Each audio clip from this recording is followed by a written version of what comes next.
The Lord St. Simon marriage and its curious termination have long ceased to be a subject of interest in those exalted circles in which the unfortunate bridegroom moves. Fresh scandals have eclipsed it, and their more piquant details have drawn the gossips away from this 4-year-old drama. As I have reason to believe, however, that the full facts have never been revealed to the general public, and as my friend Sherlock Holmes had a considerable share in clearing the matter up, I feel that no memoir of him would be complete without some little sketch of this remarkable episode.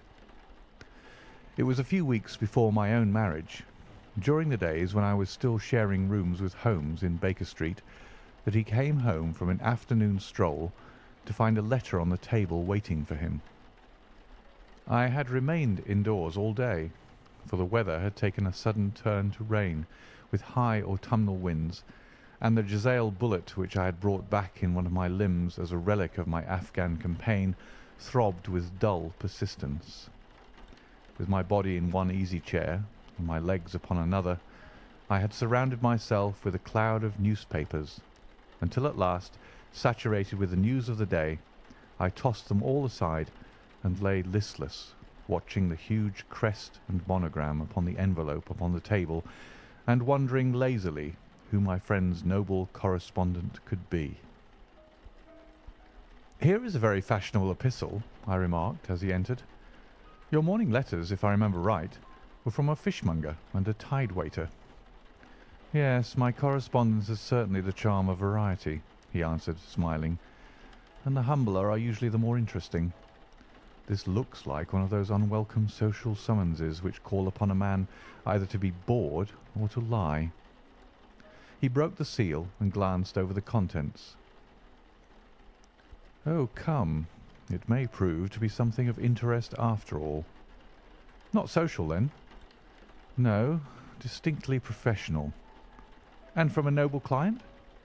"One of the highest in England." "My dear fellow, I congratulate you." "I assure you, Watson, without affectation, that the status of my client is a matter of less moment to me than the interest of his case. It is just possible, however, that that also may not be wanting in this new investigation. You have been reading the papers diligently of late, have you not?" "It looks like it," said I ruefully, pointing to a huge bundle in the corner. "I have had nothing else to do." "It is fortunate, for you will perhaps be able to post me up. I read nothing except the criminal news and the agony column. The latter is always instructive, but if you have followed recent events so closely, you must have read about Lord St. Simon and his wedding." "Oh, yes, with the deepest interest." "That is well. The letter which I hold in my hand is from Lord St. Simon. I will read it to you, and in return you must turn over these papers and let me have whatever bears upon the matter. This is what he says: "My dear Mr. Sherlock Holmes, Lord Backwater tells me that I may place implicit reliance upon your judgment and discretion. I have determined, therefore, to call upon you and to consult you in reference to the very painful event which has occurred in connection with my wedding. Mr. Lestrade, of Scotland Yard, is acting already in the matter, but he assures me that he sees no objection to your cooperation, and that he even thinks that it might be of some assistance. I will call at 4 o'clock in the afternoon, and should you have any other engagement at that time, I hope that you will postpone it, as this matter is of paramount importance. Yours faithfully, St. Simon." It is dated from Grosvenor Mansions, written with a quill pen, and the noble lord has had the misfortune to get a smear of ink upon the outer side of his right little finger, remarked Holmes as he folded up the epistle. "He says 4 o'clock. It's 3 now. He'll be here in an hour." "Then I have just time, with your assistance, to get clear upon the subject. Turn over those papers and arrange the extracts in their order of time, while I take a glance as to who our client is." He picked a red-covered volume from a line of books of reference beside the mantelpiece. "Here he is," said he, sitting down and flattening it out upon his knee.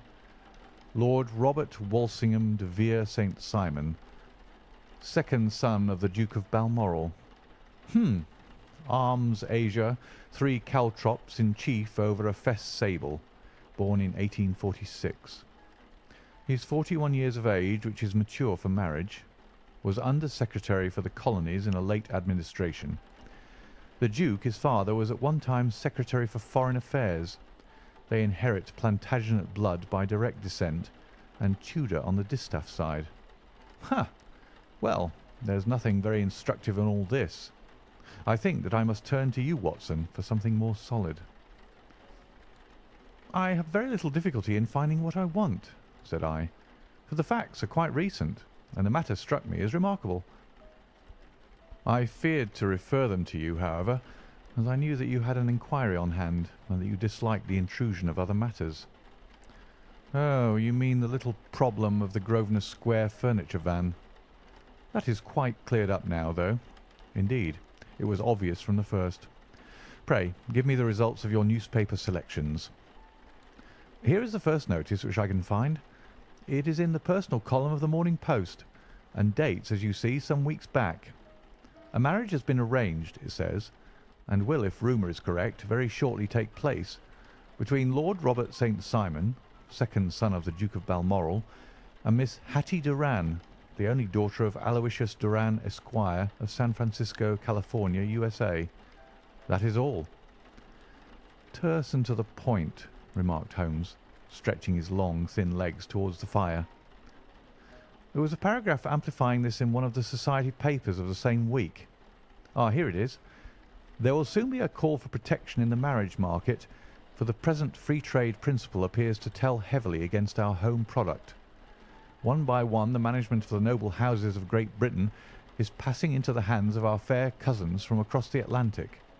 An important addition has been made during the last week to the list of the prizes which have been borne away by these charming invaders. Lord St. Simon, who has shown himself for over 20 years proof against the little god's arrows, has now definitely announced his approaching marriage with Miss Hattie Doran, the fascinating daughter of a California millionaire.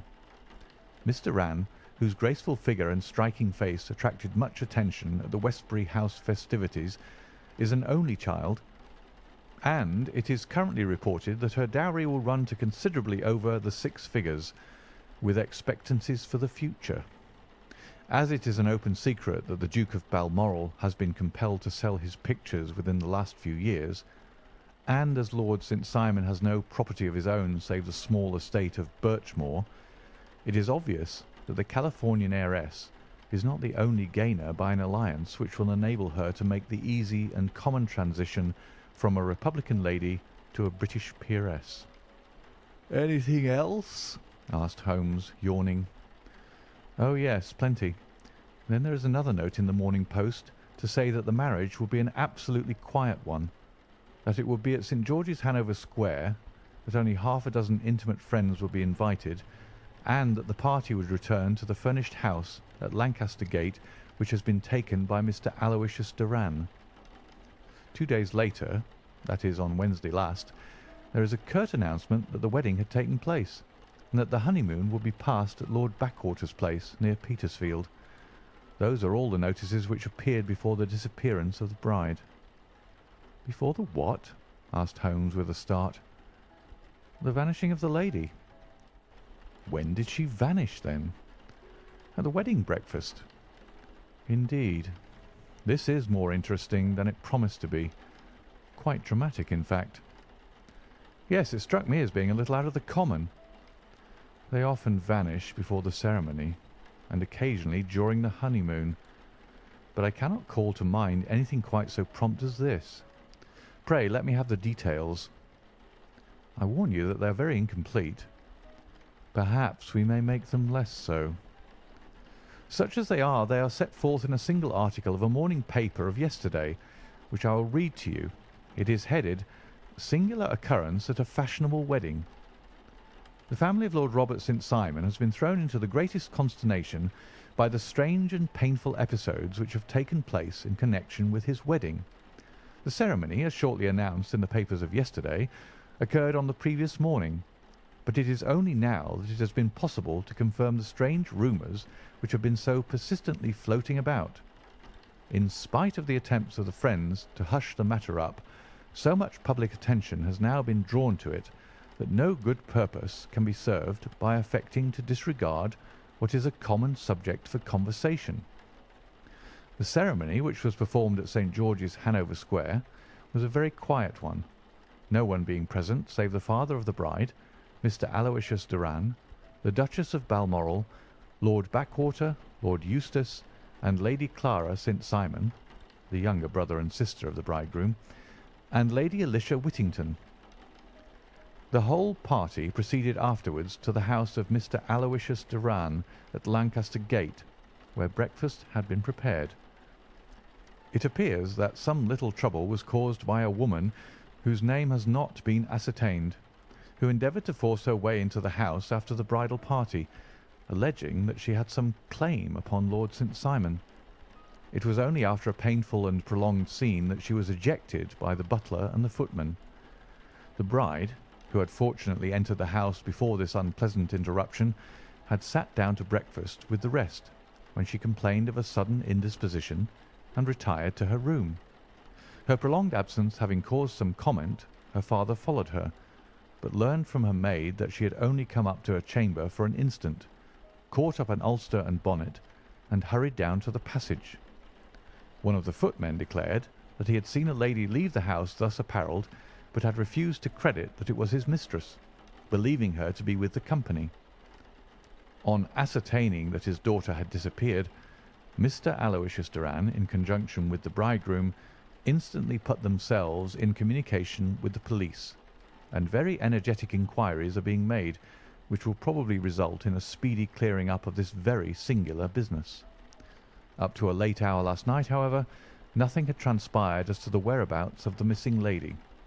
There are rumours of foul play in the matter, and it is said that the police have caused the arrest of the woman who had caused the original disturbance, in the belief that from jealousy or some other motive she may have been concerned in the strange disappearance of the bride. And that is all? Only one little item in another of the morning papers, but it is a suggestive one. And it is that Miss Flora Miller, the lady who had caused the disturbance, has actually been arrested. It appears that she was formerly a danseuse at the Allegro, and that she has known the bridegroom for some years. There are no further particulars, and the whole case is in your hands now, so far as it has been set forth in the public press. And an exceedingly interesting case it appears to be. I would not have missed it for worlds. But there is a ring at the bell, Watson, and as the clock makes it a few minutes after 4, I have no doubt that this will prove to be our noble client. Do not dream of going, Watson, for I very much prefer having a witness, if only as a check to my own memory." "Lord Robert St. Simon," announced our page boy, throwing open the door.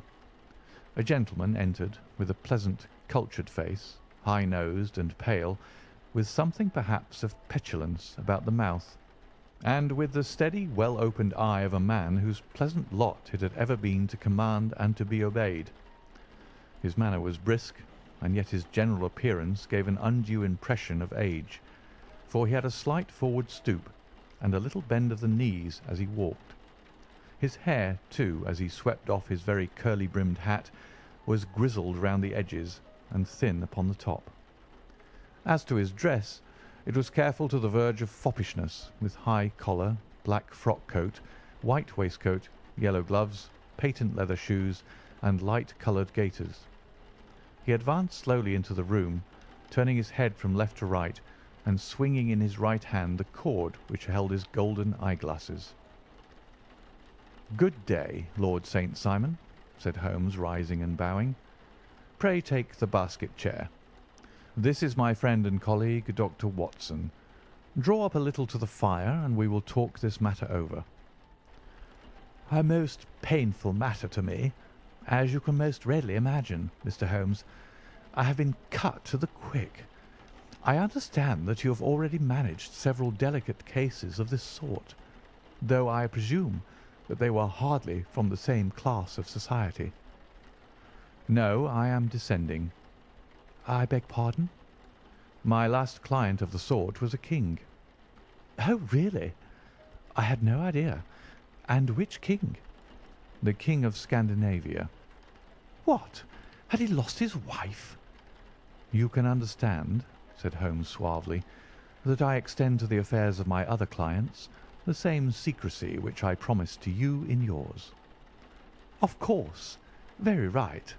Very right. I'm sure I beg pardon. As to my own case, I am ready to give you any information which may assist you in forming an opinion. Thank you. I have already learned all that is in the public prints, nothing more. I presume that I may take it as correct, this article, for example, as to the disappearance of the bride. Lord St. Simon glanced over it. Yes, it is correct, as far as it goes. But it needs a great deal of supplementing before anyone could offer an opinion. I think that I may arrive at my facts most directly by questioning you. Pray do so. When did you first meet Miss Hattie Doran? In San Francisco a year ago. You were travelling in the States? Yes. Did you become engaged then? No. But you were on a friendly footing. I was amused by her society, and she could see that I was amused. Her father is very rich. He is said to be the richest man on the Pacific slope. And how did he make his money? In mining. He had nothing a few years ago. Then he struck gold, invested it, and came up by leaps and bounds. Now, what is your own impression as to the young lady's, your wife's character? The nobleman swung his glasses a little faster and stared down into the fire. You see, Mr. Holmes, said he, my wife was 20 before her father became a rich man. During that time she ran free in a mining camp and wandered through woods or mountains, so that her education has come from nature rather than from the schoolmaster. She is what we call in England a tomboy, with a strong nature, wild and free, unfettered by any sort of traditions. She is impetuous, volcanic, I was about to say. She is swift in making up her mind, and fearless in carrying out her resolutions. On the other hand, I would not have given her the name which I have the honour to bear, he gave a little stately cough, had I not thought her to be at bottom a noble woman. I believe that she is capable of heroic self-sacrifice, and that anything dishonourable would be repugnant to her. Have you her photograph? I brought this with me. He opened a locket and showed us the full face of a very lovely woman. It was not a photograph, but an ivory miniature, and the artist had brought out the full effect of the lustrous black hair, the large dark eyes, and the exquisite mouth. Holmes gazed long and earnestly at it. Then he closed the locket and handed it back to Lord St. Simon.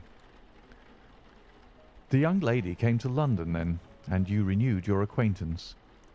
Yes. Her father brought her over for this last London season. I met her several times, became engaged to her, and have now married her. She brought, I understand, a considerable dowry. A fair dowry, not more than is usual in my family. And this, of course, remains to you, since the marriage is a fait accompli. I really have made no inquiries on the subject. Very naturally not.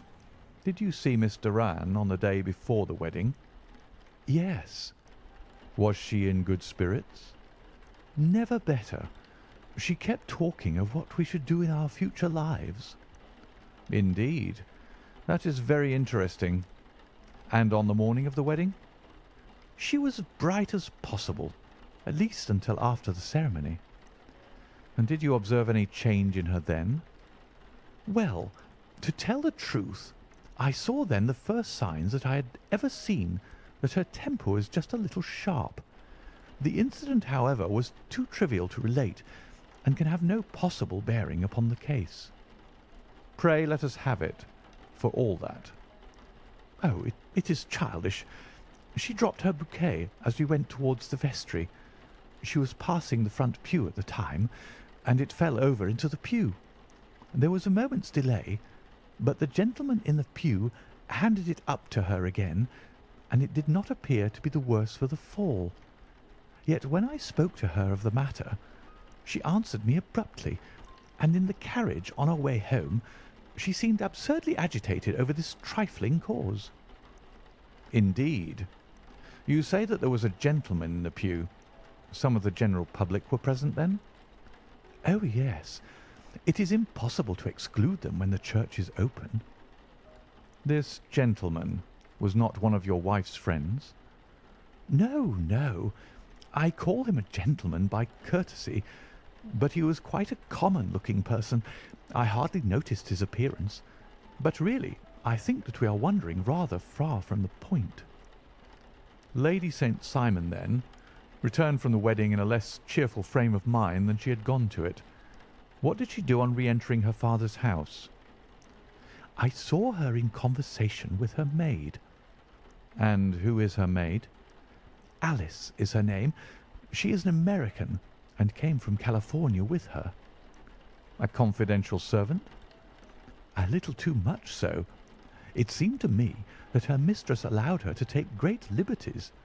Still, of course, in America they look upon these things in a different way." "How long did she speak to this Alice?" "Oh, a few minutes. I had something else to think of." "You did not overhear what they said?" "Lady St. Simon said something about jumping a claim. She was accustomed to use slang of the kind. I have no idea what she meant." "American slang is very expressive sometimes. And what did your wife do when she finished speaking to her maid?" "She walked into the breakfast room." "On your arm?" "No, alone. She was very independent in little matters like that. Then, after we had sat down for 10 minutes or so, she rose hurriedly, muttered some words of apology, and left the room. She never came back." "But this maid Alice, as I understand, deposes that she went to her room, covered her bride's dress with a long ulster, put on a bonnet, and went out." "Quite so.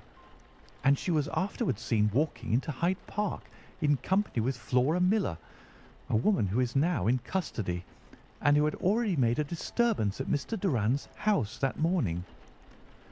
"Ah, yes. I should like a few particulars as to this young lady, and your relations to her." Lord St. Simon shrugged his shoulders and raised his eyebrows. "We have been on a friendly footing for some years. I may say on a very friendly footing. She used to be at the Allegro. I have not treated her ungenerously, and she had no just cause of complaint against me. But you know what women are, Mr. Holmes.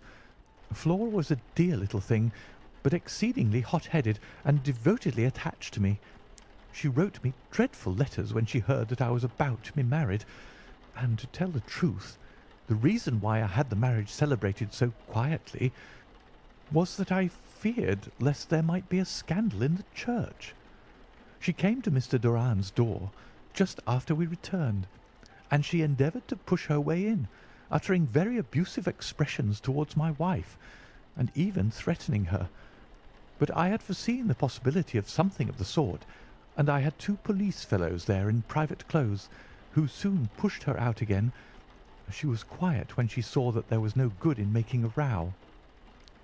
"Did your wife hear all this?" "No, thank goodness, she did not." "And she was seen walking with this very woman afterwards?" "Yes. That is what Mr. Lestrade of Scotland Yard looks upon as so serious. It is thought that Flora decoyed my wife out and laid some terrible trap for her." "Well, it is a possible supposition." "You think so too?" "I did not say a probable one, but you do not yourself look upon this as likely." "I do not think Flora would hurt a fly." "Still, jealousy is a strange transformer of characters. Pray, what is your own theory as to what took place?" "Well, really, I came to seek a theory, not to propound one. I have given you all the facts. Since you ask me, however, I may say that it has occurred to me as possible that the excitement of this affair, the consciousness that she had made so immense a social stride, had the effect of causing some little nervous disturbance in my wife. In short, that she had become suddenly deranged. Well, really, when I consider that she has turned her back, I will not say upon me, but upon so much that many have aspired to without success, I can hardly explain it in any other fashion. Well, certainly that is also a conceivable hypothesis, said Holmes, smiling. And now, Lord St. Simon, I think that I have nearly all my data. May I ask whether you were seated at the breakfast table so that you could see out of the window? We could see the other side of the road and the park. Quite so. Then I do not think that I need to detain you longer. I shall communicate with you.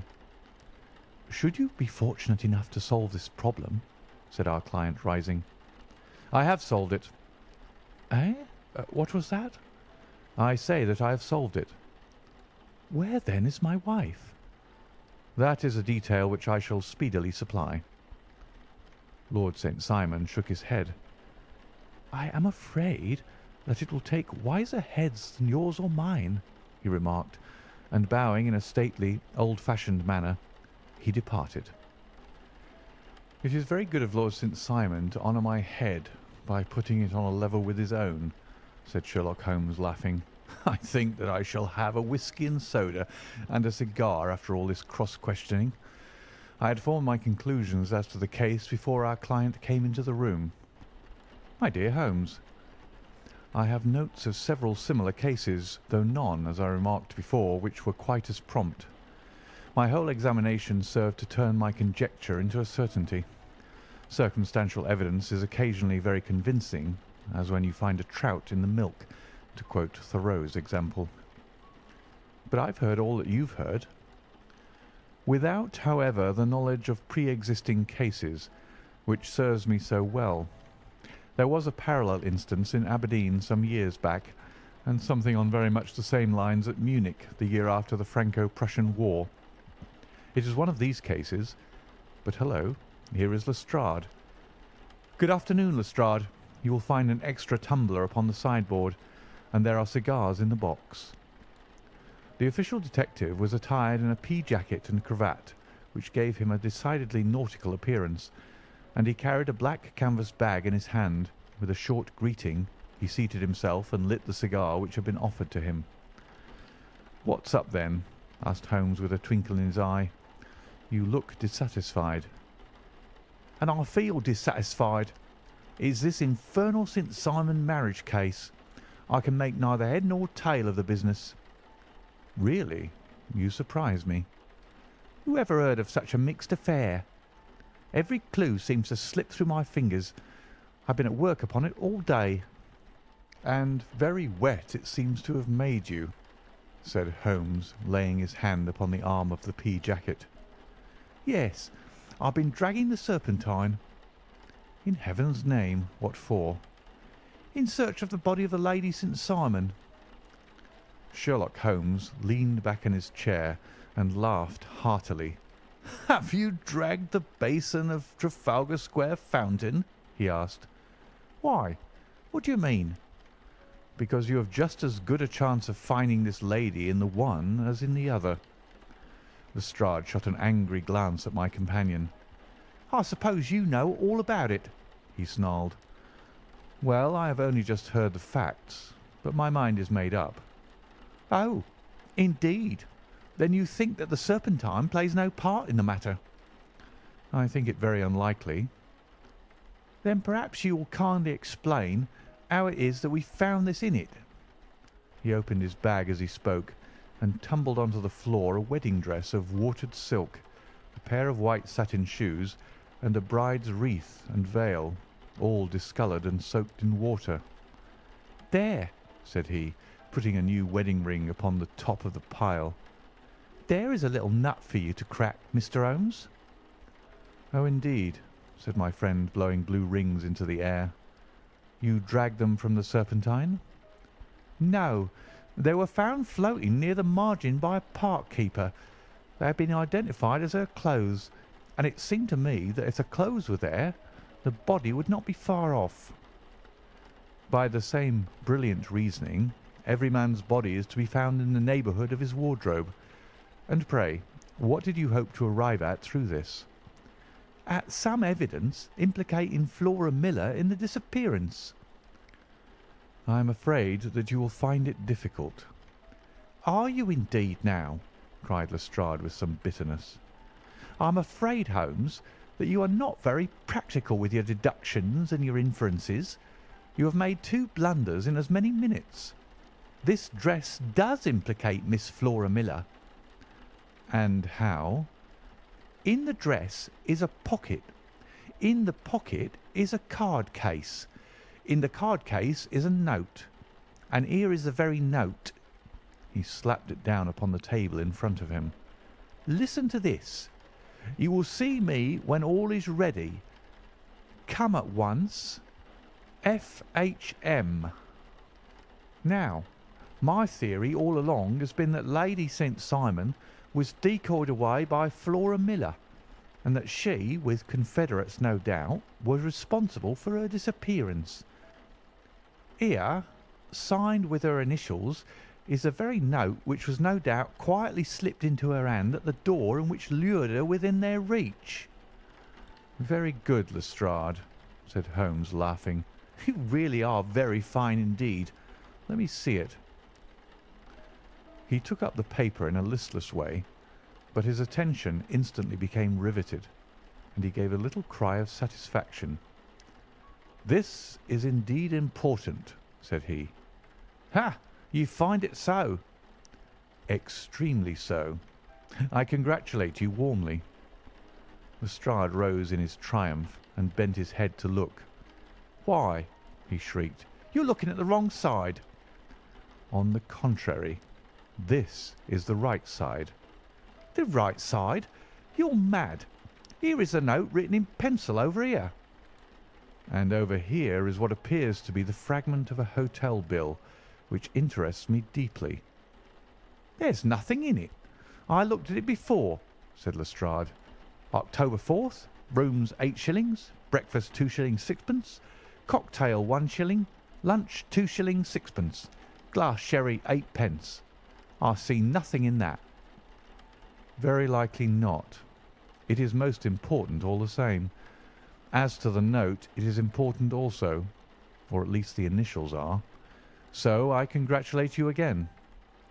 "I've wasted time enough," said Lestrade, rising. "I believe in hard work and not in sitting by the fire spinning fine theories. Good day, Mr. Holmes, and we shall see which gets to the bottom of the matter first." He gathered up the garments, thrust them into the bag, and made for the door. "Just one hint to you, Lestrade," drawled Holmes before his rival vanished. "I will tell you the true solution of the matter. Lady St. Simon is a myth. There is not, and there never has been, any such person." Lestrade looked sadly at my companion. Then he turned to me, tapped his forehead 3 times, shook his head solemnly, and hurried away. He had hardly shut the door behind him when Holmes rose to put on his overcoat. "There is something in what the fellow says about outdoor work," he remarked. "So I think, Watson, that I must leave you to your papers for a little." It was after 5 o'clock when Sherlock Holmes left me, but I had no time to be lonely, for within an hour there arrived a confectioner's man with a very large flat box. This he unpacked with the help of a youth whom he had brought with him, and presently, to my very great astonishment, a quite epicurean little cold supper began to be laid out upon our humble lodging-house mahogany. There were a couple of brace of cold woodcock, a pheasant, a pâté de foie gras pie, with a group of ancient and cobwebby bottles. Having laid out all these luxuries, my 2 visitors vanished away, like the genii of the Arabian Nights, with no explanation save that the things had been paid for and were ordered to this address. Just before 9 o'clock, Sherlock Holmes stepped briskly into the room. His features were gravely set, but there was a light in his eye which made me think that he had not been disappointed in his conclusions. "They have laid the supper, then?" he said, rubbing his hands. "You seem to expect company. They've laid for 5. "Yes, I fancy we may have some company dropping in," said he.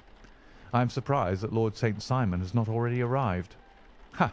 I fancy that I hear his step now upon the stairs." It was indeed our visitor of the afternoon who came bustling in, dangling his glasses more vigorously than ever, and with a very perturbed expression upon his aristocratic features. "My messenger reached you, then?" asked Holmes. "Yes, and I confess that the contents startled me beyond measure. Have you good authority for what you say?" "The best possible." Lord St. Simon sank into a chair and passed his hand over his forehead. "What will the Duke say," he murmured, "when he hears that one of the family has been subjected to such humiliation?" "It is the pure accident. I cannot allow that there is any humiliation." "Ah, you look on these things from another standpoint." "I fail to see that anyone is to blame. I can hardly see how the lady could have acted otherwise, though her abrupt method of doing it was undoubtedly to be regretted. Having no mother, she had no one to advise her at such a crisis." "It was a slight, sir, a public slight," said Lord St. Simon, tapping his fingers upon the table. "You must make allowance for this poor girl, placed in so unprecedented a position." "I will make no allowance. I am very angry indeed, and I have been shamefully used." "I think that I heard a ring," said Holmes. "Yes, there are steps on the landing. If I cannot persuade you to take a lenient view of the matter, Lord St. Simon, I have brought an advocate here who may be more successful." He opened the door and ushered in a lady and gentleman. "Lord St. Simon," said he, "allow me to introduce you to Mr. and Mrs. Francis Hay Moulton. The lady, I think, you have already met." At the sight of these newcomers our client had sprung from his seat and stood very erect, with his eyes cast down and his hand thrust into the breast of his frock-coat, a picture of offended dignity. The lady had taken a quick step forward and had held out her hand to him, but he still refused to raise his eyes. It was as well for his resolution, perhaps, for her pleading face was one which it is hard to resist. "You're angry, Robert," said she. "Well, I guess you have every cause to be." "Pray, make no apology to me," said Lord Simon bitterly. "Oh, yes, I know that I have treated you real bad, and that I should have spoken to you before I went, but I was kind of rattled, and from the time when I saw Frank here again, I just didn't know what I was doing or saying. I only wonder I didn't fall down and do a faint right there before the altar." "Perhaps, Mrs. Moulton, you would like my friend and me to leave the room while you explain this matter." "If I may give an opinion," remarked the strange gentleman, "we've had just a little too much secrecy over this business already. For my part, I should like all Europe and America to hear the rights of it." He was a small, wiry, sunburnt man, clean-shaven, with a sharp face and alert manner. "Then I'll tell our story right away," said the lady. "Frank here and I met in '84 in Maguire's camp near the Rockies, where Pa was working a claim. We were engaged to each other, Frank and I, but then one day Father struck a rich pocket and made a pile, while poor Frank here had a claim that petered out and came to nothing. The richer Pa grew, the poorer was Frank. So at last Pa wouldn't hear of our engagement lasting any longer, and he took me away to Frisco. Frank wouldn't throw up his hand, though, so he followed me there, and he saw me without Pa knowing anything about it. It would only have made him mad to know, so we just fixed it all up for ourselves. Frank said that he would go and make his pile too, and never come back to claim me until he had as much as Pa. So then I promised to wait for him to the end of time and pledged myself not to marry anyone else while he lived. 'Why wouldn't we be married right away then?' said he, 'and then I will feel sure of you, and I won't claim to be your husband until I come back.' Well, we talked it over, and he had fixed it all up so nicely with a clergyman all ready and waiting that we just did it right there and then. Frank went off to seek his fortune, and I went back to Pa." The next I heard of Frank was that he was in Montana, and then he went prospecting in Arizona, and then I heard of him from New Mexico. After that came a long newspaper story about how a miners' camp had been attacked by Apache Indians, and there was my Frank's name among the killed. I fainted dead away, and I was very sick for months after. Pa thought I had a decline and took me to half the doctors in Frisco. Not a word of news came for a year and more, so that I never doubted that Frank was really dead. Then Lord St. Simon came to Frisco, and we came to London, and a marriage was arranged, and Pa was very pleased, but I felt all the time that no man on this earth would ever take the place in my heart that had been given to my poor Frank. Still, if I had married Lord St. Simon, of course I'd have done my duty by him. We can't command our love, but we can our actions. I went to the altar with him with the intention to make him just as good a wife as it was in me to be. But you may imagine what I felt when, just as I came to the altar rails, I glanced back and saw Frank standing and looking at me out of the first pew. I thought it was his ghost at first, but when I looked again, there he was still, with a kind of question in his eyes, as if to ask me whether I was glad or sorry to see him. I wonder I didn't drop. I know that everything was turning round, and the words of the clergyman were just like the buzz of a bee in my ear. I didn't know what to do. Should I stop the service and make a scene in the church? I glanced at him again, and he seemed to know what I was thinking, for he raised his finger to his lips to tell me to be still. Then I saw him scribble on a piece of paper, and I knew that he was writing me a note. As I passed his pew on the way out, I dropped my bouquet over to him, and he slipped the note into my hand when he returned me the flowers.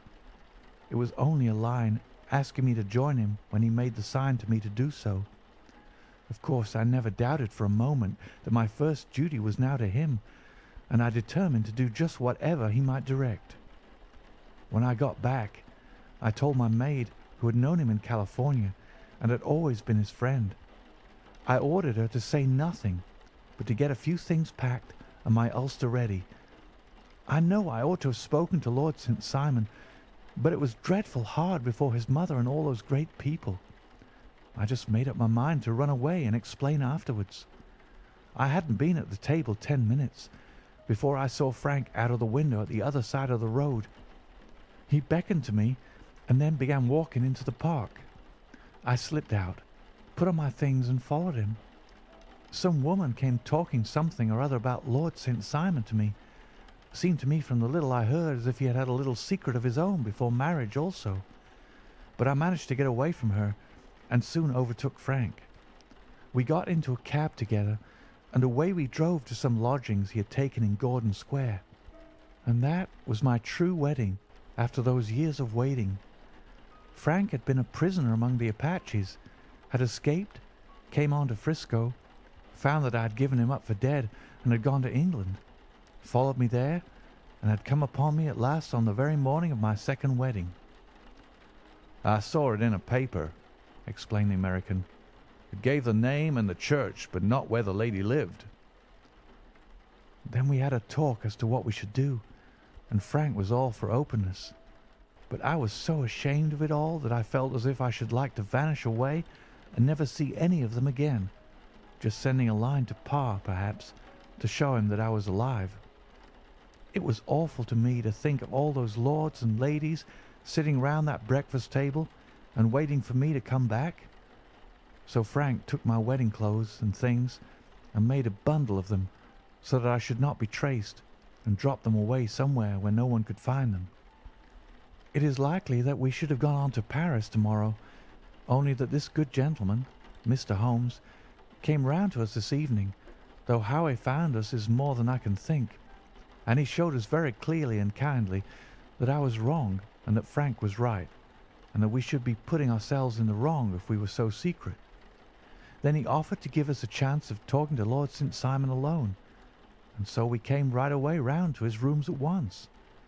Now, Robert, you've heard it all, and I'm very sorry if I've given you pain, and I hope that you do not think very meanly of me." Lord St. Simon had by no means relaxed his rigid attitude, but had listened with a frowning brow and a compressed lip to this long narrative.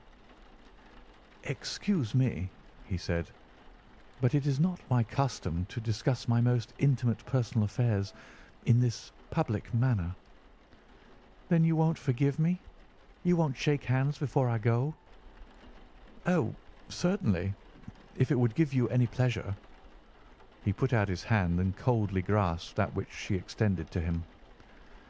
"I had hoped," suggested Holmes, "that you would have joined us in a friendly supper." "I think that there you ask a little too much," responded his lordship. "I may be forced to acquiesce in these recent developments, but I can hardly be expected to make merry over them. I think that with your permission I will now wish you all a very good night." He included us all in a sweeping bow and stalked out of the room. "Then I trust that you will at least honour me with your company," said Sherlock Holmes. "It is always a joy to meet an American, Mr. Moulton, for I am one of those who believe that the folly of a monarch and the blundering of a minister in far gone years will not prevent our children from being some day citizens of the same world-wide country under a flag which shall be a quartering of the Union Jack with the Stars and Stripes."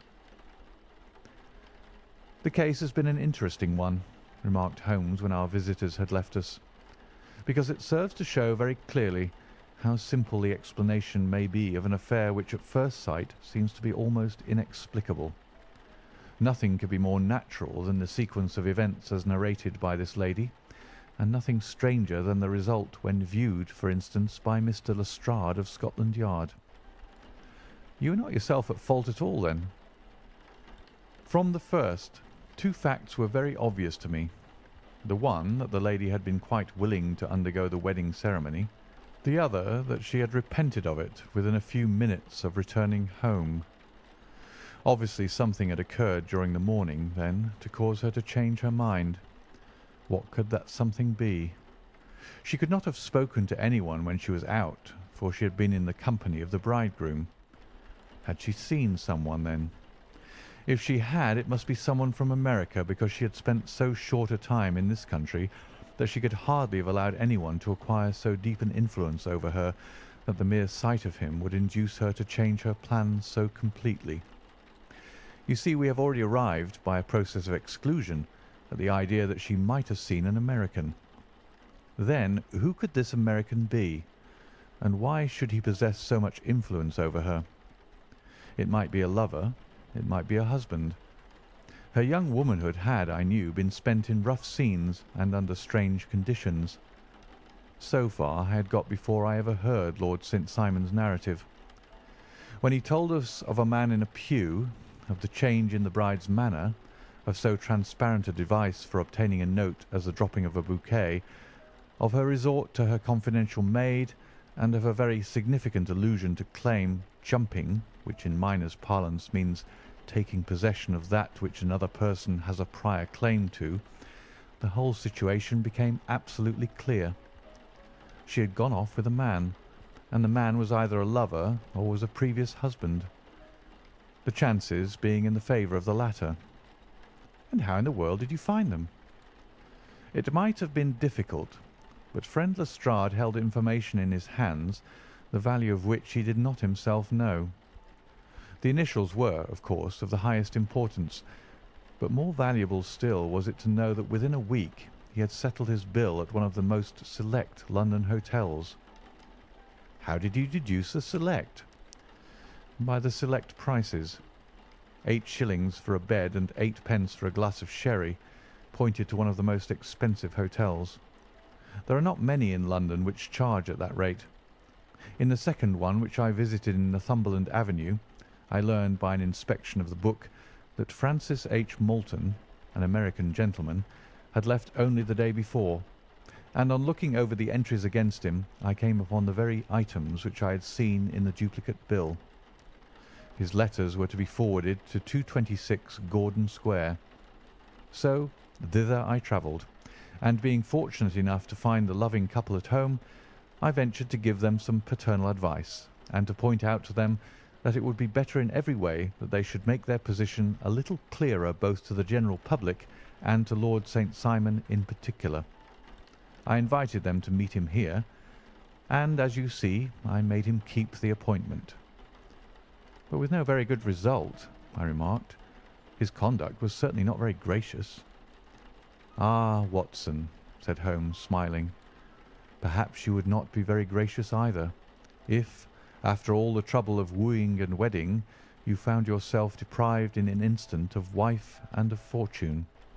I think that we may judge Lord St. Simon very mercifully, and thank our stars that we are never likely to find ourselves in the same position. Draw your chair up and hand me my violin, for the only problem we still have to solve is how to while away these bleak autumnal evenings." "Holmes," said I, as I stood one morning in our bow window looking down the street, "here is a madman coming along. It seems rather sad that his relatives should allow him to come out alone." My friend rose lazily from his armchair and stood with his hands in the pockets of his dressing gown, looking over my shoulder. It was a bright, crisp February morning, and the snow of the day before still lay deep upon the ground, shimmering brightly in the wintry sun. Down the centre of Baker Street it had been ploughed into a brown, crumbly band by the traffic, but at either side and on the heaped-up edges of the footpaths it still lay as white as when it fell. The grey pavement had been cleaned and scraped, but was still dangerously slippery, so that there were fewer passengers than usual. Indeed, from the direction of the Metropolitan Station no one was coming save the single gentleman whose eccentric conduct had drawn my attention. He was a man of about 50, tall, portly, and imposing, with a massive, strongly marked face and a commanding figure. He was dressed in a sombre yet rich style, in black frock coat, shining hat, neat brown gaiters, and well-cut pearl grey trousers. Yet his actions were in absurd contrast to the dignity of his dress and features, for he was running hard, with occasional little springs such as weary man gives who is little accustomed to set any tax upon his legs. As he ran he jerked his hands up and down, waggled his head, and writhed his face into the most extraordinary contortions. "What on earth can be the matter with him?" I asked. "He's looking up at the numbers of the houses." "I believe that he's coming here," said Holmes, rubbing his hands. "Here?" "Yes. I rather think he is coming to consult me professionally. I think that I recognise the symptoms. Ha! Did I not tell you?" As he spoke, the man, puffing and blowing, rushed at our door and pulled at our bell until the whole house resounded with the clanging. A few moments later he was in our room, still puffing, still gesticulating, but with so fixed a look of grief and despair in his eyes that our smiles were turned in an instant to horror and pity. For a while he could not get his words out, but swayed his body and plucked at his hair like one who has been driven to the extreme limits of his reason. Then, suddenly springing to his feet, he beat his head against the wall with such force that we both rushed upon him and tore him away to the centre of the room. Sherlock Holmes pushed him down into the easy-chair, and, sitting beside him, patted his hand and chatted with him in the easy, soothing tones which he knew so well how to employ. "You have come to me to tell your story, have you not?" said he. "You are fatigued with your haste. Pray wait until you have recovered yourself, and then I shall be most happy to look into any little problem which you may submit to me." The man sat for a minute or more with a heaving chest, fighting against his emotion. Then he passed his handkerchief over his brow, set his lips tight, and turned his face towards us. "No doubt you think me mad," said he. "I see that you've had some great trouble," responded Holmes. "God knows I have. A trouble which is enough to unseat my reason. So sudden and so terrible is it. Public disgrace I might have faced, although I am a man whose character has never yet borne a stain. Private affliction also is the lot of every man, but the two coming together, and in so frightful a form, have been enough to shake my very soul. Besides, it is not I alone. The very noblest in the land may suffer unless some way be found out of this horrible affair." "Pray compose yourself, sir," said Holmes, "and let me have a clear account of who you are and what it is that has befallen you." "My name," answered our visitor, "is probably familiar to your ears. I am Alexander Holder, of the banking firm of Holder and Stevenson, of Threadneedle Street." The name was indeed well known to us, as belonging to the senior partner in the second largest private banking concern in the City of London. What could have happened, then, to bring one of the foremost citizens of London to this most pitiable pass? We waited, all curiosity, until with another effort he braced himself to tell his story. "I feel that time is of value," said he. "That is why I hastened here when the police inspector suggested that I should secure your cooperation. I came to Baker Street by the Underground, and hurried from there on foot, for the cabs go slowly through the snow. That is why I was so out of breath, for I am a man who takes very little exercise. I feel better now, and I will put the facts before you as shortly and yet as clearly as I can. It is, of course, well known to you that in a successful banking business as much depends upon our being able to find remunerative investments for our funds as upon our increasing our connection and the number of our depositors. One of our most lucrative means of laying out money is in the shape of loans, where the security is unimpeachable. We have done a good deal in this direction during the last few years, and there are many noble families to whom we have advanced large sums upon the security of their pictures, libraries, or plate. Yesterday morning I was seated in my office at the bank when a card was brought in to me by one of the clerks. I started when I saw the name, for it was that of none other than— well, perhaps even to you I had better say no more than that it was a name which is a household word all over the earth, one of the highest, noblest, most exalted names in England. I was overwhelmed by the honour and attempted, when he entered, to say so, but he plunged at once into business with the air of a man who wishes to hurry quickly through a disagreeable task. "Mr. Holder," said he, "I have been informed that you are in the habit of advancing money." "The firm does so when the security is good," I answered. "It is absolutely essential to me," said he, "that I should have £50,000 at once. I could, of course, borrow so trifling a sum 10 times over from my friends, but I much prefer to make it a matter of business and to carry out that business myself. In my position you can readily understand that it is unwise to place oneself under obligations." "For how long, may I ask, do you want this sum?" I asked. "Next Monday I have a large sum due to me, and I shall then most certainly repay what you advance, with whatever interest you think it right to charge. But it is very essential to me that the money should be paid at once."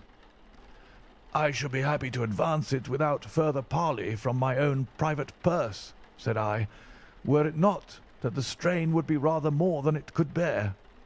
If, on the other hand, I am to do it in the name of the firm, then in justice to my partner I must insist that, even in your case, every business-like precaution should be taken."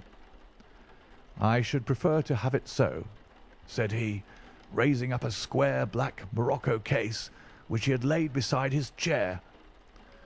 "You have doubtless heard of the beryl coronet." "One of the most precious public possessions of the Empire," said I. "Precisely." He opened the case, and there, embedded in soft flesh-coloured velvet, lay the magnificent piece of jewellery which he had named. "There are 39 enormous beryls," said he, "and the price of the gold chasing is incalculable. The lowest estimate would put the worth of the coronet at double the sum which I have asked. I am prepared to leave it with you as my security." I took the precious case into my hands and looked in some perplexity from it to my illustrious client. "You doubt its value?" he asked. "Not at all," I only doubt—" "The propriety of my leaving it. You may set your mind at rest about that. I should not dream of doing so were it not absolutely certain that I should be able in 4 days to reclaim it. It is a pure matter of form. Is the security sufficient?" "Ample." "You understand, Mr. Holder, that I am giving you a strong proof of the confidence which I have in you, founded upon all that I have heard of you. I rely upon you not only to be discreet and to refrain from all gossip upon the matter, but, above all, to preserve this coronet with every possible precaution, because I need not say that a great public scandal would be caused if any harm were to befall it. Any injury to it would be almost as serious as its complete loss, for there are no beryls in the world to match these, and it would be impossible to replace them. I leave it with you, however, with every confidence, and I shall call for it in person on Monday morning." Seeing that my client was anxious to leave, I said no more, but, calling for my cashier, I ordered him to pay over 50 £1,000 notes. When I was alone once more, however, with the precious case lying upon the table in front of me, I could not but think with some misgivings of the immense responsibility which it entailed upon me.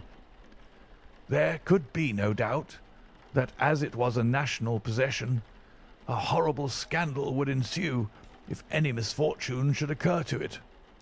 I already regretted having ever consented to take charge of it.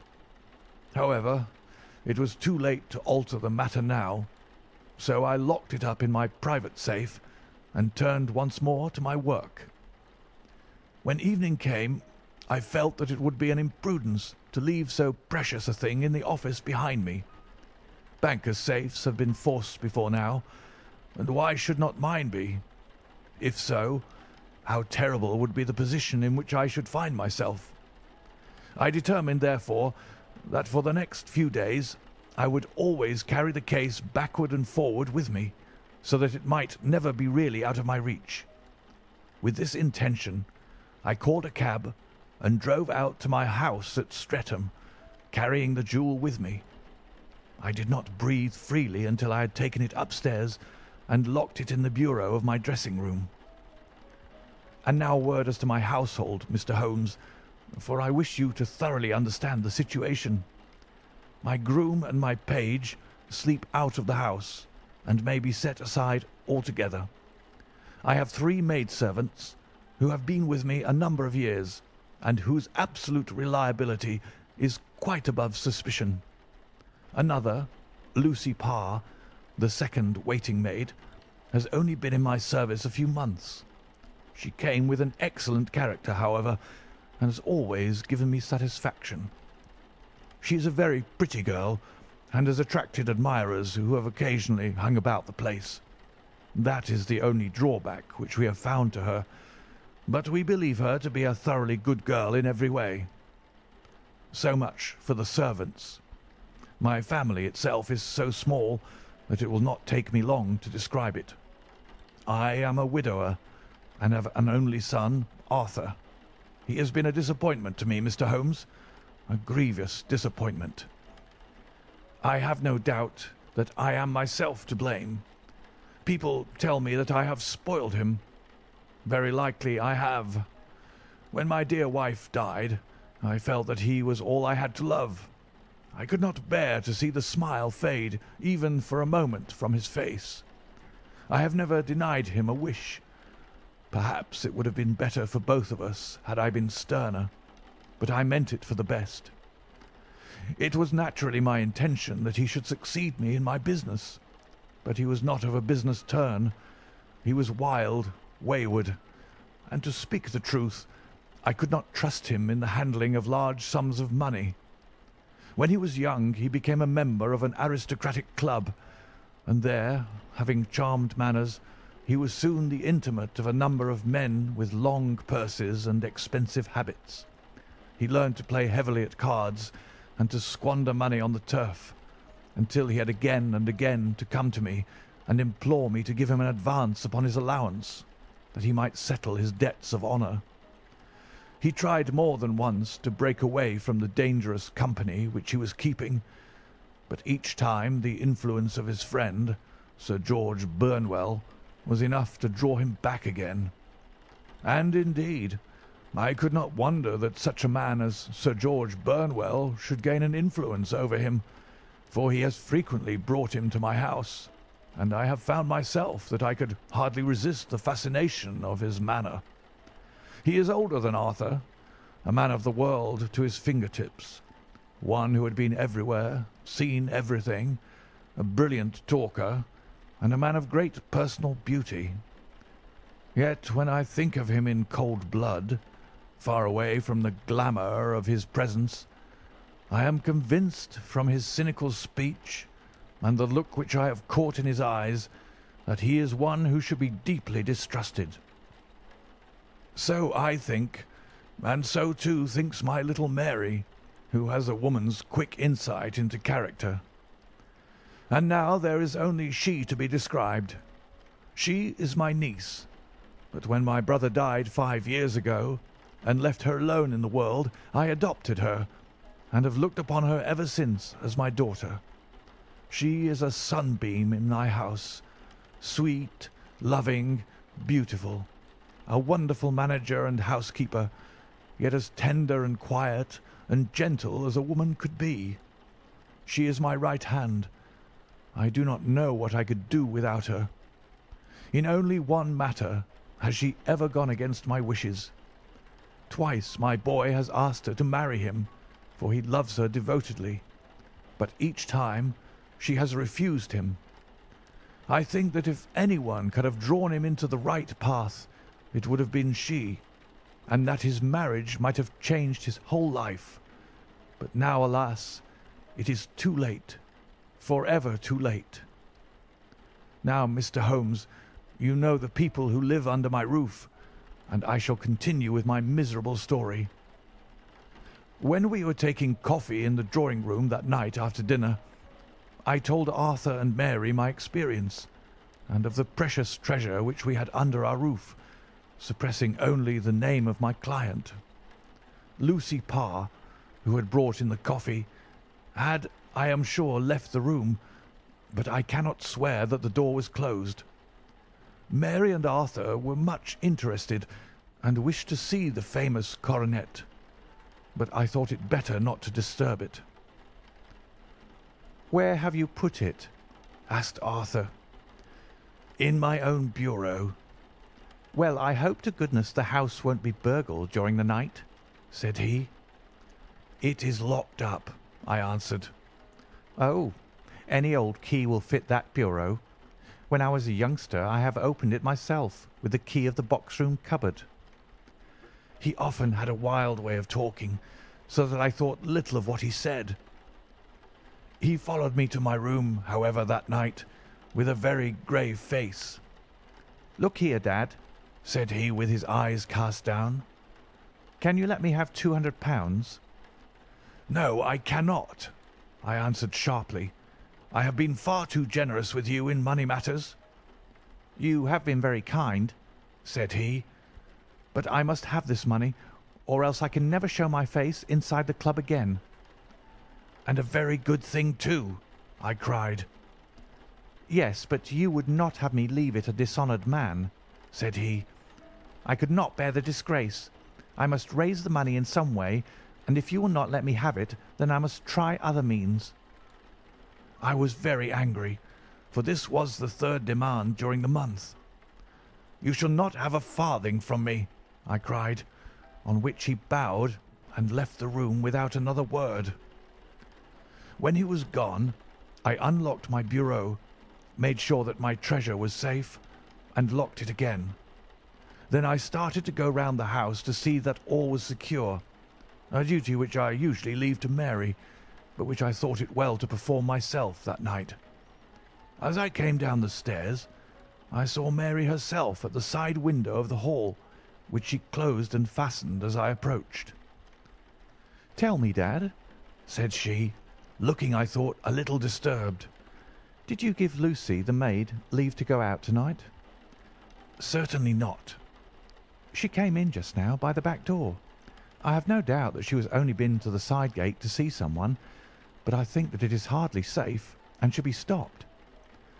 "You must speak to her in the morning, or I will if you prefer it. Are you sure that everything is fastened?" "Quite sure, Dad." "Then good night." I kissed her and went up to my bedroom again, where I was soon asleep. I am endeavouring to tell you everything, Mr. Holmes, which may have any bearing upon the case, but I beg that you will question me upon any point which I do not make clear. "On the contrary, your statement is singularly lucid." I come to a part of my story now in which I should wish to be particularly so. I am not a very heavy sleeper, and the anxiety in my mind tended, no doubt, to make me even less so than usual. About 2 in the morning, then, I was awakened by some sound in the house. It had ceased ere I was wide awake, but it had left an impression behind it as though a window had gently closed somewhere. I lay listening with all my ears. Suddenly, to my horror, there was a distinct sound of footsteps moving softly in the next room. I slipped out of bed, all palpitating with fear, and peeped round the corner of my dressing-room door. "Arthur!" I screamed. "You villain! You thief! How dare you touch that coronet?" The gas was half up as I had left it, and my unhappy boy, dressed only in his shirt and trousers, was standing beside the light, holding the coronet in his hands. He appeared to be wrenching at it, or bending it with all his strength. At my cry he dropped it from his grasp and turned as pale as death. I snatched it up and examined it. One of the gold corners, with 3 of the beryls in it, was missing. "You blackguard!" I shouted, beside myself with rage. "You have destroyed it! You have dishonoured me forever! Where are the jewels which you have stolen?" "Stolen?" he cried. "Yes, thief!" I roared, shaking him by the shoulder. "There are none missing. There cannot be any missing," said he. "There are 3 missing, and you know where they are. Must I call you a liar as well as a thief? Did I not see you trying to tear off another piece?" "You have called me names enough," said he. "I will not stand it any longer. I shall not say another word about the business, since you have chosen to insult me. I will leave your house in the morning and make my own way in the world." "You shall leave it in the hands of the police," I cried, half mad with grief and rage. "I shall have this matter probed to the bottom." "You shall learn nothing from me," said he with a passion such as I should not have thought it was in his nature. "If you choose to call the police, let the police find what they can." By this time the whole house was astir, for I had raised my voice in my anger. Mary was the first to rush into my room, and at the sight of the coronet and of Arthur's face, she read the whole story and, with a scream, fell down senseless on the ground. I sent the housemaid for the police, and put the investigation into their hands at once. When the inspector and the constable entered the house, Arthur, who had stood sullenly with his arms folded, asked me whether it was my intention to charge him with theft. I answered that it had ceased to be a private matter, but had become a public one, since the ruined coronet was national property. I was determined that the law should have its way in everything. "At least," said he, "you will not have me arrested at once. It would be to your advantage as well as mine if I might leave the house for 5 minutes." "That you might get away, or perhaps that you may conceal what you have stolen?" said I, and then, realizing the dreadful position in which I was placed, I implored him to remember that not only my honour, but that of one who was far greater than I was at stake, and that he threatened to raise a scandal which would convulse the nation. He might avert it all if he would but tell me what he had done with the 3 missing stones. "You may as well face the matter," said I. "You have been caught in the act, and no confession could make your guilt more heinous. If you but make such reparation as is in your power, by telling us where the beryls are, all shall be forgiven and forgotten." "Keep your forgiveness for those who ask for it," he answered, turning away from me with a sneer. I saw that he was too hardened for any words of mine to influence him. There was but one way for it. I called in the inspector and gave him into custody. A search was made at once, not only of his person, but of his room and of every portion of the house where he could possibly have concealed the gems. But no trace of them could be found, nor would the wretched boy open his mouth for all our persuasions and our threats. This morning he was removed to a cell, and I, after going through all the police formalities, have hurried round to you to implore you to use your skill in unravelling the matter. The police have openly confessed that they can at present make nothing of it. You may go to any expense which you think necessary. I have already offered a reward of £1,000. My God, what shall I do? I have lost my honour, my gems, and my son in one night. Oh, what shall I do?" He put a hand on either side of his head and rocked himself to and fro, droning to himself like a child whose grief has got beyond words. Sherlock Holmes sat silent for some few minutes, with his brows knitted and his eyes fixed upon the fire. "Do you receive much company?" he asked. "None, save my partner with his family and an occasional friend of Arthur's. Sir George Burnwell has been several times lately. No one else, I think." "Do you go out much in society?" "Arthur does. Mary and I stay at home. We neither of us care for it." "That is unusual in a young girl." "She is of a quiet nature. Besides, she is not so very young. She is 24. "This matter, from what you say, seems to have been a shock to her also." "Terrible. She is even more affected than I." "You have neither of you any doubt as to your son's guilt?" "How can we have when I saw him with my own eyes, with the coronet in his hands?" "I hardly consider that a conclusive proof. Was the remainder of the coronet at all injured?" "Yes, it was twisted." "Do you not think, then, that he might have been trying to straighten it?" "God bless you. You are doing what you can for him and for me, but it is too heavy a task. What was he doing there at all? If his purpose were innocent, why did he not say so?" "Precisely. And if it were guilty, why did he not invent a lie? His silence appears to me to cut both ways. There are several singular points about the case. What did the police think of the noise which awoke you from your sleep?" "They considered that it might be caused by Arthur's closing his bedroom door." "A likely story. As if a man bent on felony would slam his door so as to wake a household. What did they say, then, of the disappearance of those gems?" "They are still sounding the planking and probing the furniture in the hope of finding them." "Have they thought of looking outside the house?" "Yes, they have shown extraordinary energy. The whole garden has already been minutely examined." "Now, my dear sir," said Holmes, "is it not obvious to you now that this matter really strikes very much deeper than either you or the police were at first inclined to think? It appeared to you to be a simple case. To me it seems exceedingly complex. Consider what is involved by your theory. You suppose that your son came down from his bed, went at great risk to your dressing-room, opened your bureau, took out your coronet, broke off by main force a small portion of it, went off to some other place, concealed 3 gems out of the 39, with such skill that nobody can find them, and then returned with the other 36 into the room in which he exposed himself to the greatest danger of being discovered. I ask you now, is such a theory tenable?" "But what other is there?" cried the banker with a gesture of despair. If his motives were innocent, why does he not explain them?"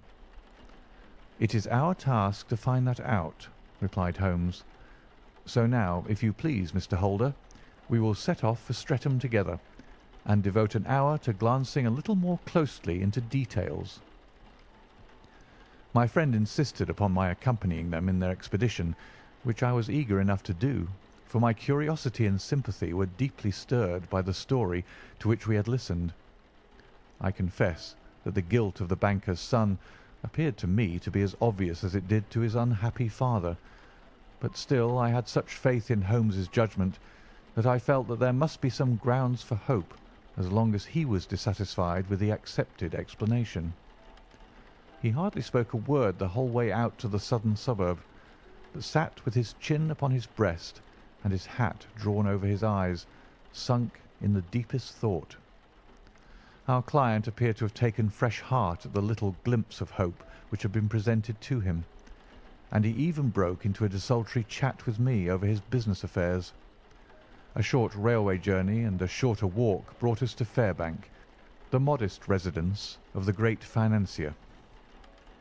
Fairbank was a good-sized square house of white stone, standing back a little from the road. A double carriage sweep with a snow-clad lawn stretched down in front to two large iron gates which closed the entrance. On the right side was a small wooden thicket, which led into a narrow path between two neat hedges stretching from the road to the kitchen door and forming the tradesman's entrance. On the left ran a lane which led to the stables and was not itself within the grounds at all, being a public, though little used, thoroughfare. Holmes left us standing at the door and walked slowly all round the house, across the front, down the tradesman's path, and so round by the garden behind into the stable lane. So long was he that Mr. Holder and I went into the dining-room and waited by the fire until he should return. We were sitting there in silence when the door opened, and a young lady came in. She was rather above the middle height, slim, with dark hair and eyes, which seemed the darker against the absolute pallor of her skin. I do not think that I have ever seen such deadly paleness in a woman's face. Her lips, too, were bloodless, but her eyes were flushed with crying. As she swept silently into the room, she impressed me with a greater sense of grief than the banker had done in the morning, and it was the more striking in her as she was evidently a woman of strong character, with immense capacity for self-restraint. Disregarding my presence, she went straight to her uncle and passed her hand over his head with a sweet womanly caress. "You have given orders that Arthur should be liberated, have you not, Dad?" she asked. "No, no, my girl. The matter must be probed to the bottom." "But I am sure that he is innocent. You know what woman's instincts are. I know that he has done no harm, and that you will be sorry for having acted so harshly." "Why is he silent, then, if he is innocent?" "Who knows? Perhaps because he was so angry that you should suspect him." "How could I help suspecting him when I actually saw him with the coronet in his hand?" "Oh, but he had only picked it up to look at it. Oh, do take my word for it that he is innocent. Let the matter drop and say no more. It is so dreadful to think of our dear Arthur in prison." "I shall never let it drop until the gems are found. Never, Mary. Your affection for Arthur blinds you as to the awful consequences to me. Far from hushing the thing up, I have brought a gentleman down from London to inquire more deeply into it." "This gentleman?" she asked, facing round to me. "No, his friend. He wished us to leave him alone. He is round in the stable lane now." "The stable lane?" She raised her dark eyebrows. "What can he hope to find there? Ah, this, I suppose, is he. I trust, sir, that you will succeed in proving what I feel sure is the truth, that my cousin Arthur is innocent of this crime." "I fully share your opinion, and I trust with you that we may prove it," returned Holmes, going back to the mat to knock the snow from his shoes. "I believe I have the honour of addressing Miss Mary Holder. Might I ask you a question or two?" "Pray do, sir. if it may help to clear this horrible affair up." "You heard nothing yourself last night?" "Nothing, until my uncle here began to speak loudly. I heard that, and I came down." "You shut up the windows and doors the night before? Did you fasten all the windows?" "Yes." "Were they all fastened this morning?" "Yes." "You have a maid who has a sweetheart. I think that you remarked to your uncle last night that she had been out to see him." "Yes, and she was the girl who waited in the drawing-room and who may have heard uncle's remarks about the coronet." "I see. You infer that she may have gone out to tell her sweetheart, and that the two may have planned the robbery." "But what is the good of all these vague theories?" cried the banker impatiently, "when I have told you that I saw Arthur with the coronet in his hands?" "Wait a little, Mr. Holder. We must come back to that. About this girl, Miss Holder. You saw her return by the kitchen door, I presume?" "Yes. When I went to see if the door was fastened for the night, I met her slipping in. I saw the man, too, in the gloom." "Do you know him?" "Oh, yes. He is the greengrocer who brings our vegetables round. His name is Francis Prosper." "He stood," said Holmes, "to the left of the door. That is to say, farther up the path than is necessary to reach the door." "Yes, he did." "And he is a man with a wooden leg." Something like fear sprang up in the young lady's expressive black eyes. "Why, you are like a magician," said she. "How do you know that?" She smiled, but there was no answering smile in Holmes' thin, eager face. "I shall be very glad now to go upstairs," said he. "I shall probably wish to go over the outside of the house again. Perhaps I had better take a look at the lower windows before I go up." He walked swiftly round from one to the other, pausing only at the large one which looked from the hall onto the stable lane. This he opened and made a very careful examination of the sill with his powerful magnifying lens. "Now we shall go upstairs," said he at last. The banker's dressing-room was a plainly furnished little chamber, with a grey carpet, a large bureau, and a long mirror. Holmes went to the bureau first and looked hard at the lock. "Which key was used to open it?" he asked. "That which my son himself indicated. That of the cupboard of the lumber room." "Have you it here?" "That is it on the dressing table." Sherlock Holmes took it up and opened the bureau. "It is a noiseless lock," said he. "It is no wonder that it did not wake you. This case, I presume, contains the coronet. We must have a look at it." He opened the case, and taking out the diadem, he laid it upon the table. It was a magnificent specimen of the jeweller's art, and the 36 stones were the finest that I have ever seen. At one side of the coronet was a cracked edge, where a corner holding 3 gems had been torn away. "Now, Mr. Holder," said Holmes, "here is the corner which corresponds to that which has been so unfortunately lost. Might I beg that you will break it off?" The banker recoiled in horror. "I should not dream of trying," said he. "Then I will." Holmes suddenly bent his strength upon it, but without result. "I feel it give a little," said he, "but though I am exceptionally strong in the fingers, it would take me all my time to break it. An ordinary man could not do it. Now, what do you think would happen if I did break it, Mr. Holder? There would be a noise like a pistol shot. Do you tell me that all this happened within a few yards of your bed, and that you heard nothing of it?" "I do not know what to think. It is all dark to me." "But perhaps it may grow lighter as we go. What do you think, Miss Holder?" "I confess that I still share my uncle's perplexity." "Your son had no shoes or slippers on when you saw him?" "He had nothing on, save only his trousers and shirt." "Thank you. We have certainly been favoured with extraordinary luck during this inquiry, and it will be entirely our own fault if we do not succeed in clearing the matter up. With your permission, Mr. Holder, I shall now continue my investigations outside." He went alone at his own request, for he explained that any unnecessary footmarks might make his task more difficult. For an hour or more he was at work, returning at last with his feet heavy with snow and his features as inscrutable as ever. "I think that I have seen now all that there is to see, Mr. Holder," said he. "I can serve you best by returning to my rooms." "But the gems, Mr. Holmes, where are they?" "I cannot tell." The banker wrung his hands. "I shall never see them again," he cried. "And my son, you give me hopes." "My opinion is in no way altered." "Then, for God's sake, what was this dark business which was acted in my house last night?" "If you can call upon me at my Baker Street rooms tomorrow morning between 9 and 10, I shall be happy to do what I can to make it clearer. I understand that you give me carte blanche to act for you, provided only that I get back the gems, and that you place no limit on the sum I may draw." "I would give my fortune to have them back."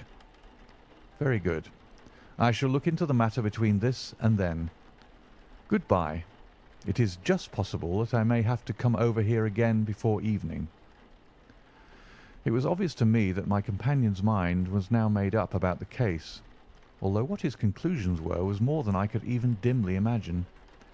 Several times during our homeward journey I endeavoured to sound him upon the point, but he always glided away to some other topic, until at last I gave it over in despair. It was not yet 3 when we found ourselves in our rooms once more. He hurried to his chamber, and was down again in a few minutes, dressed as a common loafer.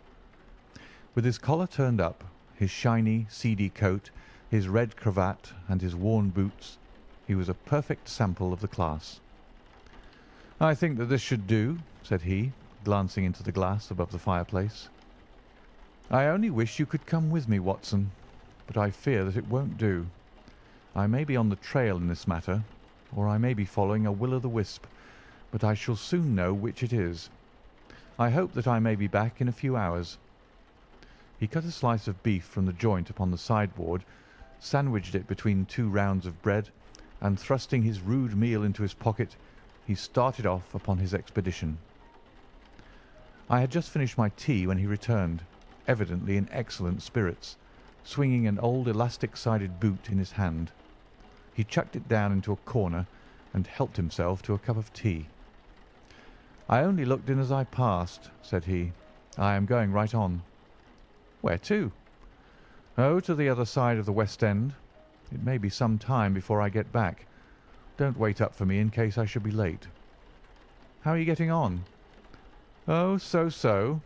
Nothing to complain of. I've been out to Streatham since I saw you last, but I did not call at the house. It is a very sweet little problem, and I would not have missed it for a good deal. However, I must not sit gossiping here, but must get these disreputable clothes off and return to my highly respectable self." I could see by his manner that he had strong reasons for satisfaction than his words alone would imply. His eyes twinkled, and there was even a touch of colour upon his sallow cheeks. He hastened upstairs, and a few minutes later I heard the slam of the hall door, which told me that he was off once more upon his congenial hunt. I waited until midnight, but there was no sign of his return, so I retired to my room. It was no uncommon thing for him to be away for days and nights on end when he was hot upon a scent, so that his lateness caused me no surprise. I do not know at what hour he came in, but when I came down to breakfast in the morning, there he was with a cup of coffee in one hand and the paper in the other, as fresh and trim as possible. "You will excuse my beginning without you, Watson," said he, "but you remember that our client has rather an early appointment this morning." "Why, it is after 9 now," I answered. "I should not be surprised if that were he. I thought I heard a ring." It was indeed our friend the financier. I was shocked by the change which had come over him, for his face, which was naturally of a broad and massive mould, was now pinched and fallen in, while his hair seemed to me at least a shade whiter. He entered with a weariness and lethargy which was even more painful than his violence of the morning before, and he dropped heavily into the armchair which I pushed forward for him. "I do not know what I have done to be so severely tried," said he. "Only 2 days ago I was a happy and prosperous man, without a care in the world. Now I am left to a lonely and dishonoured age. One sorrow comes close upon the heels of another. My niece Mary has deserted me." "Deserted you?"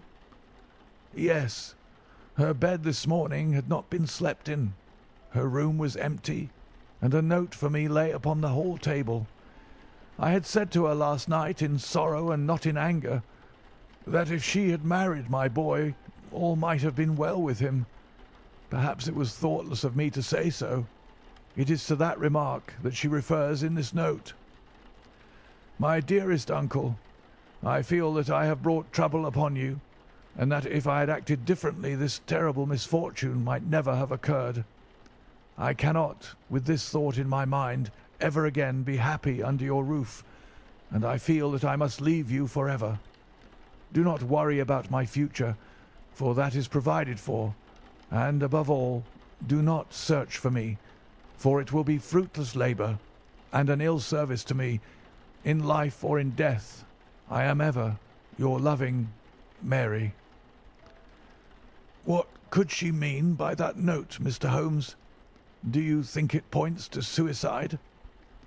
No, no, nothing of the kind. It is perhaps the best possible solution. I trust, Mr. Holder, that you are nearing the end of your troubles." "Ha! You say so. You have heard something, Mr. Holmes? You have learned something? Where are the gems?" "You would not think £1,000 apiece an excessive sum for them?" "I would pay 10." "That would be unnecessary. The 1,000 will cover the matter, and there is a little reward, I fancy. Have you your cheque-book? Here is a pen. Better make it out for £4,000. With a dazed face, the banker made out the required cheque. Holmes walked over to his desk, took out a little triangular piece of gold with 3 gems in it, and threw it down upon the table. With a shriek of joy, our client clutched it up.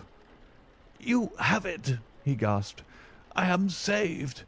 I am saved." The reaction of joy was as passionate as his grief had been, and he hugged his recovered gems to his bosom. "There is one other thing you owe, Mr. Holder," said Sherlock Holmes rather sternly. "Oh?" He caught up a pen. "Name the sum, and I will pay it." "No, the debt is not to me. You owe a very humble apology to that noble lad, your son, who has carried himself in this matter as I should be proud to see my own son do, should I ever chance to have one." "Then it was not Arthur who took them?" "I told you yesterday, and I repeat to-day, that it was not." "You are sure of it? Then let us hurry to him at once, to let him know that the truth is known." "He knows it already. When I had cleared it all up, I had an interview with him, and finding that he would not tell me the story, I told it to him, on which he had to confess that I was right, and to add the very few details which were not yet quite clear to me. Your news of this morning, however, may open his lips." "For heaven's sake, tell me then, what is this extraordinary mystery?" "I will do so, and I will show you the steps by which I reached it. And let me say to you first, that which it is hardest for me to say and for you to hear. There has been an understanding between Sir George Burnwell and your niece Mary. They have now fled together." "My Mary? Impossible!" "It is unfortunately more than possible. It is certain.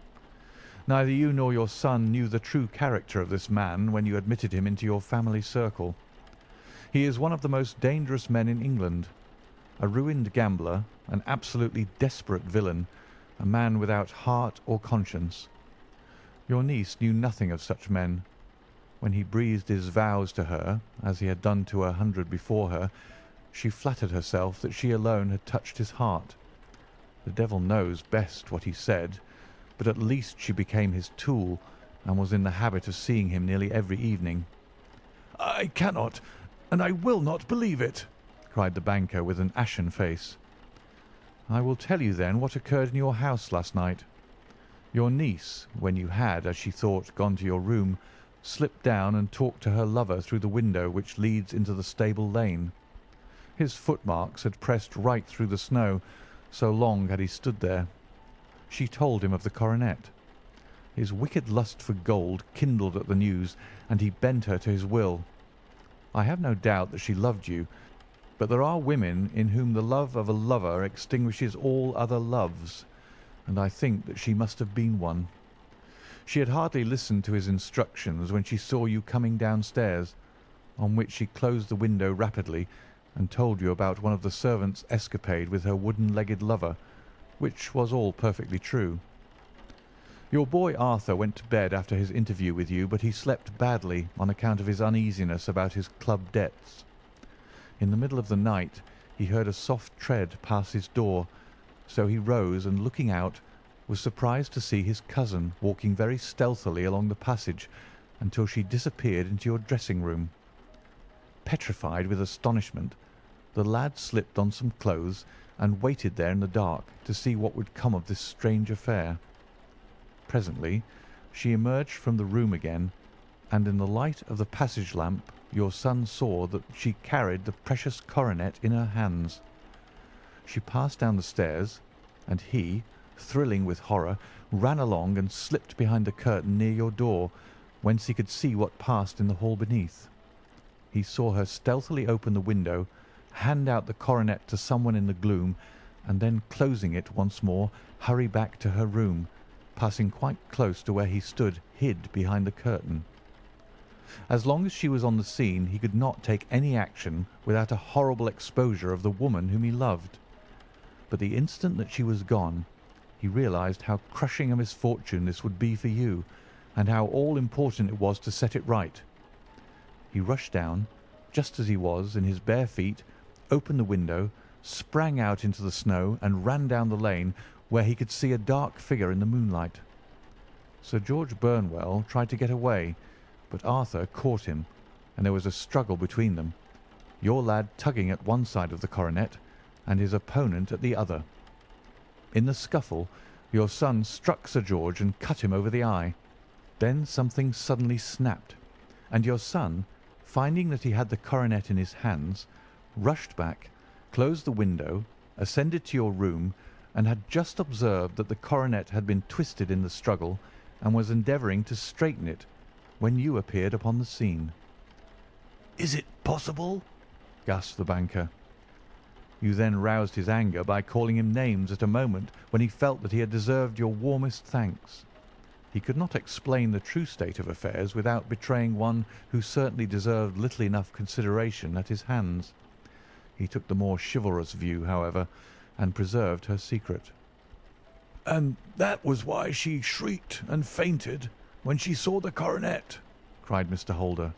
"Oh, my God, what a blind fool I have been! And his asking to be allowed to go out for 5 minutes. The dear fellow wanted to see if the missing piece were at the scene of the struggle. How cruelly I have misjudged him!" "When I arrived at the house," continued Holmes, "I at once went very carefully round it to observe if there were any traces in the snow which might help me. I knew that none had fallen since the evening before, and also that there had been a strong frost to preserve impressions. I passed along the tradesman's path, but found it all trampled down and indistinguishable. Just beyond it, however, at the far side of the kitchen door, a woman had stood and talked with a man, whose round impressions on one side showed that he had a wooden leg. I could even tell that they had been disturbed, for the woman had run back swiftly to the door, as was shown by the deep toe and light heel marks, while wooden leg had waited a little and then had gone away. I thought at the time that this might be the maid and her sweetheart, of whom you had already spoken to me, and inquiry showed it was so. I passed round the garden without seeing anything more than random tracks, which I took to be the police. But when I got into the stable lane, a very long and complex story was written in the snow in front of me. There was a double line of tracks of a booted man, and a second double line, which I saw with delight belonged to a man with naked feet. I was at once convinced from what you had told me that the latter was your son. The first had walked both ways, but the other had run swiftly, and as his tread was marked in places over the depression of the boot, it was obvious that he had passed after the other. I followed them up and found they led to the hall window, where Boots had worn all the snow away while waiting. Then I walked to the other end, which was 100 yards or more down the lane.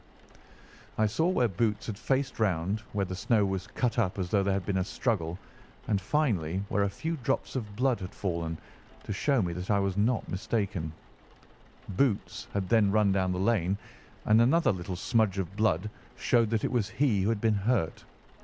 When he came to the high road at the other end, I found that the pavement had been cleared, so there was an end to that clue. On entering the house, however, I examined, as you remember, the sill and framework of the hall window with my lens, and I could at once see that someone had passed out.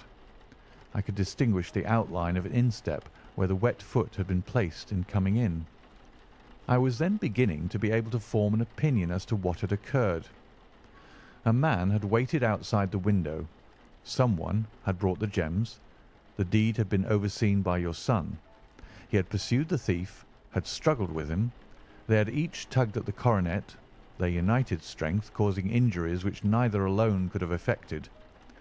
He had returned with the prize, but had left a fragment in the grasp of his opponent. So far I was clear. The question now was, who was the man and who was it brought him the coronet? It is an old maxim of mine that when you have excluded the impossible, whatever remains, however improbable, must be the truth. Now I knew that it was not you who had brought it down, so there only remained your niece and the maids. But if it were the maids, why should your son allow himself to be accused in their place? There could be no possible reason. As he loved his cousin, however, there was an excellent explanation why he should retain her secret, the more so as the secret was a disgraceful one. When I remembered that you had seen her at that window and how she had fainted on seeing the coronet again, my conjecture became a certainty. And who could it be who was her confederate? A lover, evidently, for who else could outweigh the love and gratitude which she must feel to you? I knew that you went out little, and that your circle of friends was a very limited one, but among them was Sir George Burnwell. I had heard of him before as being a man of evil reputation among women. It must have been he who wore those boots and retained the missing gems. Even though he knew that Arthur had discovered him, he might still flatter himself that he was safe, for the lad could not say a word without compromising his own family. Well, your own good sense will suggest what measures I took next. I went in the shape of a loafer to Sir George's house, managed to pick up an acquaintance with his valet, learned that his master had cut his head the night before, and finally, at the expense of 6 shillings, made all sure by buying a pair of his cast-off shoes. With these I journeyed down to Streatham and saw that they exactly fitted the tracks.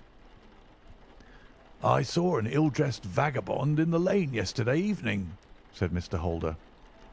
Precisely. It was I.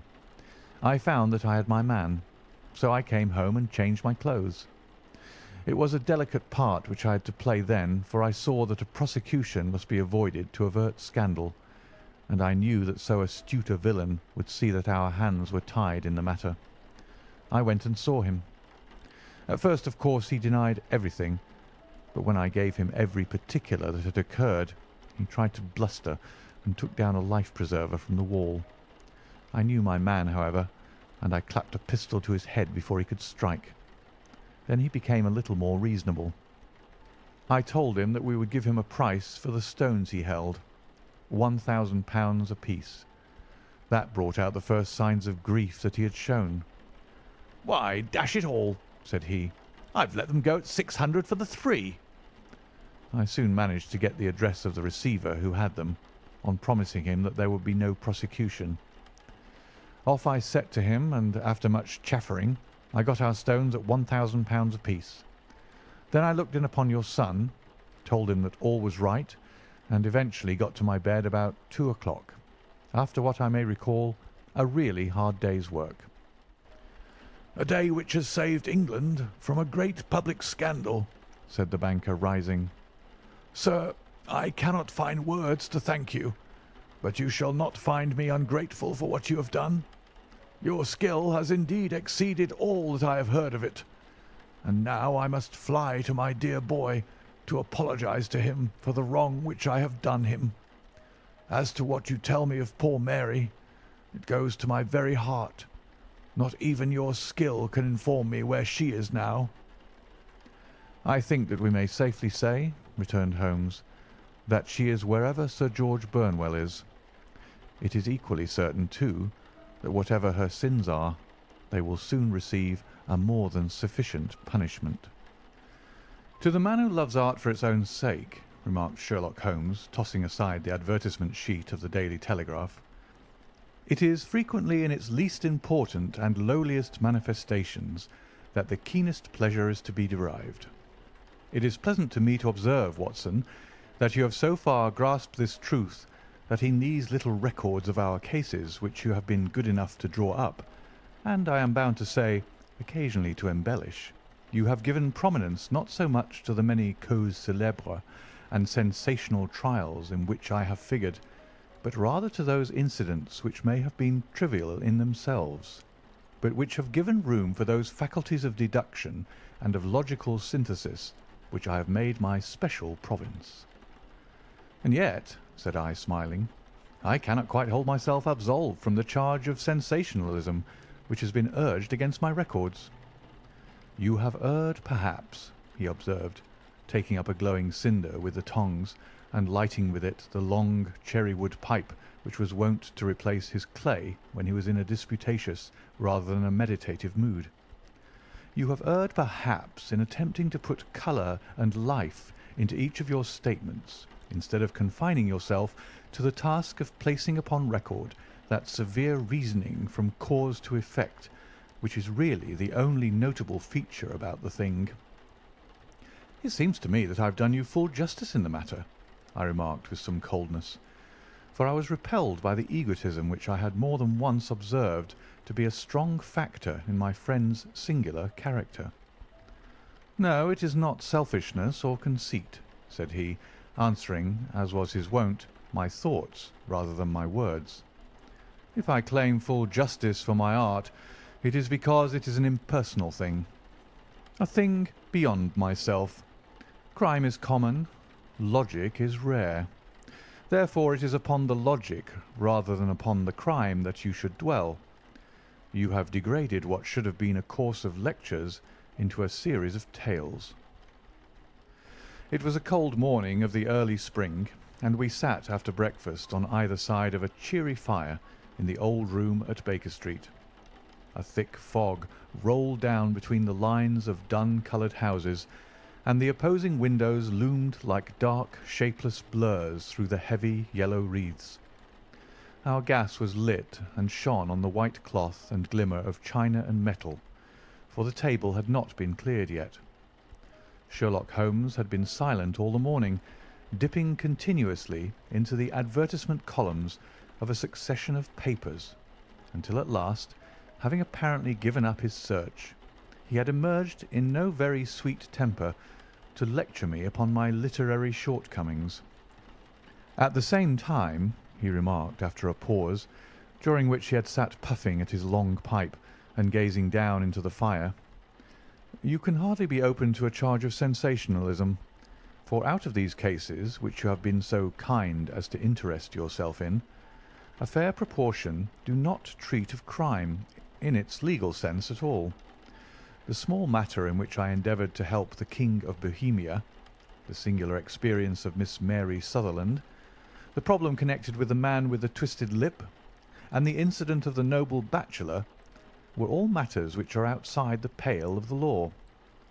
But in avoiding the sensational, I fear that you may have bordered on the trivial." "The end may have been so," I answered, "but the methods I hold to have been novel and of interest." "Pshaw, my dear fellow, what do the public, the great unobservant public, who could hardly tell a weaver by his tooth or a compositor by his left thumb, care about the finer shades of analysis and deduction. But indeed, if you are trivial, I cannot blame you, for the days of the great cases are past. Man, or at least criminal man, has lost all enterprise and originality. As to my own little practice, it seems to be degenerating into an agency for recovering lost lead pencils and giving advice to young ladies from boarding schools. I think that I have touched bottom at last, however. This note I had this morning marks my 0 point, I fancy. Read it." He tossed a crumpled letter across to me. It was dated from Montague Place upon the preceding evening, and ran thus: "Dear Mr. Holmes, I am very anxious to consult you as to whether I should or should not accept a situation which has been offered to me as governess. I shall call at 10:30 tomorrow, if I do not inconvenience you. Yours faithfully, Violet Hunter." "Do you know the young lady?" I asked. "Not I." "It is 10:30 now." "Yes, and I have no doubt that is her ring." "It may turn out to be of more interest than you think. You remember that the affair of the blue carbuncle, which appeared to be a mere whim at first, developed into a serious investigation. It may be so in this case also." "Well, let's hope so, but our doubts will very soon be solved, for here, unless I am much mistaken, is the person in question." As he spoke, the door opened, and a young lady entered the room. She was plainly but neatly dressed, with a bright, quick face, freckled like a plover's egg, and with the brisk manner of a woman who has had her own way to make in the world. "You will excuse me for troubling you, I am sure," said she, as my companion rose to greet her. "But I have had a very strange experience, and as I have no parents or relations of any sort from whom I could ask advice, I thought that perhaps you would be kind enough to tell me what I should do." "Pray take a seat, Miss Hunter. I shall be happy to do anything that I can to serve you." I could see that Holmes was favourably impressed by the manner and the speech of his new client. He looked her over in his searching fashion, and then composed himself, with his lids drooping and his finger-tips together, to listen to her story. "I have been a governess for 5 years," said she, "in the family of Colonel Spence Munro, but 2 months ago the colonel received an appointment at Halifax, in Nova Scotia, and took his children over to America with him, so that I found myself without a situation. I advertised and I answered advertisements, but without success. At last the little money which I had saved began to run short, and I was at my wits' end as to what I should do. There is a well-known agency for governesses in the West End, called Westaway's, and there I used to call about once a week, in order to see whether anything had turned up which might suit me. Westaway was the name of the founder of the business, but it is really managed by Miss Stoper. She sits in her own little office, and the ladies who are seeking employment wait in an ante-room, and are then shown in one by one, when she consults her ledgers and sees whether she has anything which would suit them. Well, when I called last week, I was shown into the little office as usual, but I found that Miss Stoper was not alone. A prodigiously stout man, with a very smiling face and a great heavy chin which rolled down in fold upon fold over his throat, sat at her elbow with a pair of glasses on his nose, looking very earnestly at the ladies who entered. As I came in, he gave quite a jump in his chair, and turned quickly to Miss Stoper. "That will do," said he. "I could not ask for anything better. Capital! Capital!" He seemed quite enthusiastic, and rubbed his hands together in the most genial fashion. He was such a comfortable-looking man that it was quite a pleasure to look at him. "You are looking for a situation, miss?" he asked. "Yes, sir." "As governess?" "Yes, sir." "And what salary do you wish?" "I had £4 a month in my last place with Colonel Spence Munro." "Oh, tut, tut! Sweating, rank sweating!" he cried, throwing his fat hands out into the air like a man who is in a boiling passion. "How could anyone offer so pitiful a sum to a lady with such attractions and accomplishments?" "My accomplishments, sir, may be less than you imagine. said I. "A little French, a little German, music and drawing." "Tut, tut!" he cried. "This is all quite beside the question. The point is, have you or have you not the bearing and deportment of a lady? There it is in a nutshell. If you have not, you are not fitted for the rearing of a child who may some day play a considerable part in the history of the country. But if you have, why, then how could any gentleman ask you to condescend to accept anything under the 3 figures? Your salary with me, madam, would commence at £100 a year." You may imagine, Mr. Holmes, that to me, destitute as I was, such an offer seemed almost too good to be true. The gentleman, however, seeing perhaps the look of incredulity upon my face, opened a pocket-book and took out a note. "It is also my custom," said he, smiling in the most pleasant fashion, until his eyes were just 2 little shining slits amid the white creases of his face, "to advance to my young ladies half their salary beforehand, so that they may meet any little expenses of their journey and their wardrobe." It seemed to me that I had never met so fascinating and so thoughtful a man. As I was already in debt to my tradesmen, the advance was a great convenience. And yet there was something unnatural about the whole transaction, which made me wish to know a little more before I quite committed myself. "May I ask you where you live, sir?" said I. "Hampshire, charming rural place, the Copper Beeches, 5 miles on the far side of Winchester. It is the most lovely country, my dear young lady, and the dearest old country house." "And my duties, sir? I should be glad to know what they would be." "One child, one dear little romper, just 6 years old. Oh, if you could see him, killing cockroaches with a slipper. Smack, smack, smack. 3 gone before you could wink." He leaned back in his chair and laughed his eyes into his head again. I was a little startled at the nature of the child's amusement, but the father's laughter made me think that perhaps he was joking. "My sole duties, then," I asked, "are to take charge of a single child?" "No, no, not the soul, not the soul, my dear young lady," he cried.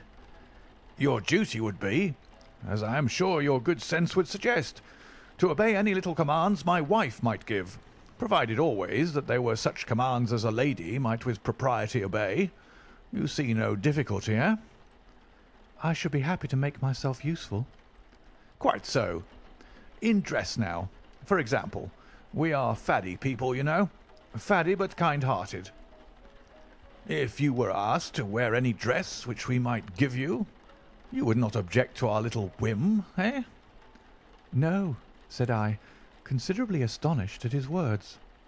"Or to sit here or sit there, that would not be offensive to you?" "Oh, no." "Or to cut your hair quite short before you come to us?" I could hardly believe my ears. As you may observe, Mr. Holmes, my hair is somewhat luxuriant, and of a rather peculiar tint of chestnut. It has been considered artistic. I could not dream of sacrificing it in this off-hand fashion. "I am afraid that this is quite impossible," said I. He had been watching me eagerly out of his small eyes, and I could see a shadow pass over his face as I spoke. "I am afraid that it is quite essential," said he. "It is a little fancy of my wife's, and ladies' fancies, you know, madam. Ladies' fancies must be consulted. And so you won't cut your hair?"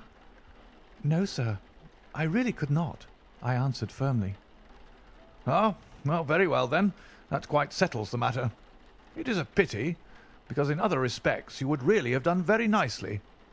In that case, Miss Stoper, I had best inspect a few more of your young ladies." The manageress had sat all this while busy with her papers, without a word to either of us. But she glanced at me now with so much annoyance upon her face that I could not help suspecting that she had lost a handsome commission through my refusal. "Do you desire your name to be kept upon the books?" she asked. "If you please, Miss Stoper." "Well, really it seems rather useless, since you refuse the most excellent offers in this fashion," said she sharply. "You can hardly expect us to exert ourselves to find another such opening for you. Good day to you, Miss Hunter." She struck a gong upon the table, and I was shown out by the page. Well, Mr. Holmes, when I got back to my lodgings and found little enough in the cupboard and 2 or 3 bills upon the table, I began to ask myself whether I had not done a very foolish thing. After all, if these people had strange fads and expected obedience on the most extraordinary matters, they were at least ready to pay for their eccentricity. Very few governesses in England are getting £100 a year. Besides, what use was my hair to me? Many people are improved by wearing it short, and perhaps I should be among the number. Next day I was inclined to think that I had made a mistake, and by the day after I was sure of it. I had almost overcome my pride so far as to go back to the agency and inquire whether the place was still open, when I received this letter from the gentleman himself. I have it here, and I will read it to you. The Copper Beeches, near Winchester. Dear Miss Hunter, Miss Stoper has very kindly given me your address, and I write from here to ask you whether you have reconsidered your decision. My wife is very anxious that you should come, for she has been much attracted by my description of you. We are willing to give £30 a quarter, or £120 a year, so as to recompense you for any little inconvenience which our fads may cause you. They are not very exacting after all. My wife is fond of a particular shade of electric blue, and would like you to wear such a dress indoors in the morning. You need not, however, go to the expense of purchasing one, as we have one belonging to my dear daughter Alice, now in Philadelphia, which would, I should think, fit you very well. Then, as to sitting here or there, or amusing yourself in any manner indicated, that need cause you no inconvenience. As regards your hair, it is no doubt a pity, especially as I could not help remarking its beauty during our short interview, but I am afraid that I must remain firm upon this point, and I only hope that the increased salary may recompense you for the loss. Your duties, as far as the child is concerned, are very light. Now do try to come, and I shall meet you with the dog-cart at Winchester. Let me know your train. Yours faithfully, Jeffro Rucastle. That is the letter which I have just received, Mr. Holmes, and my mind is made up that I will accept it.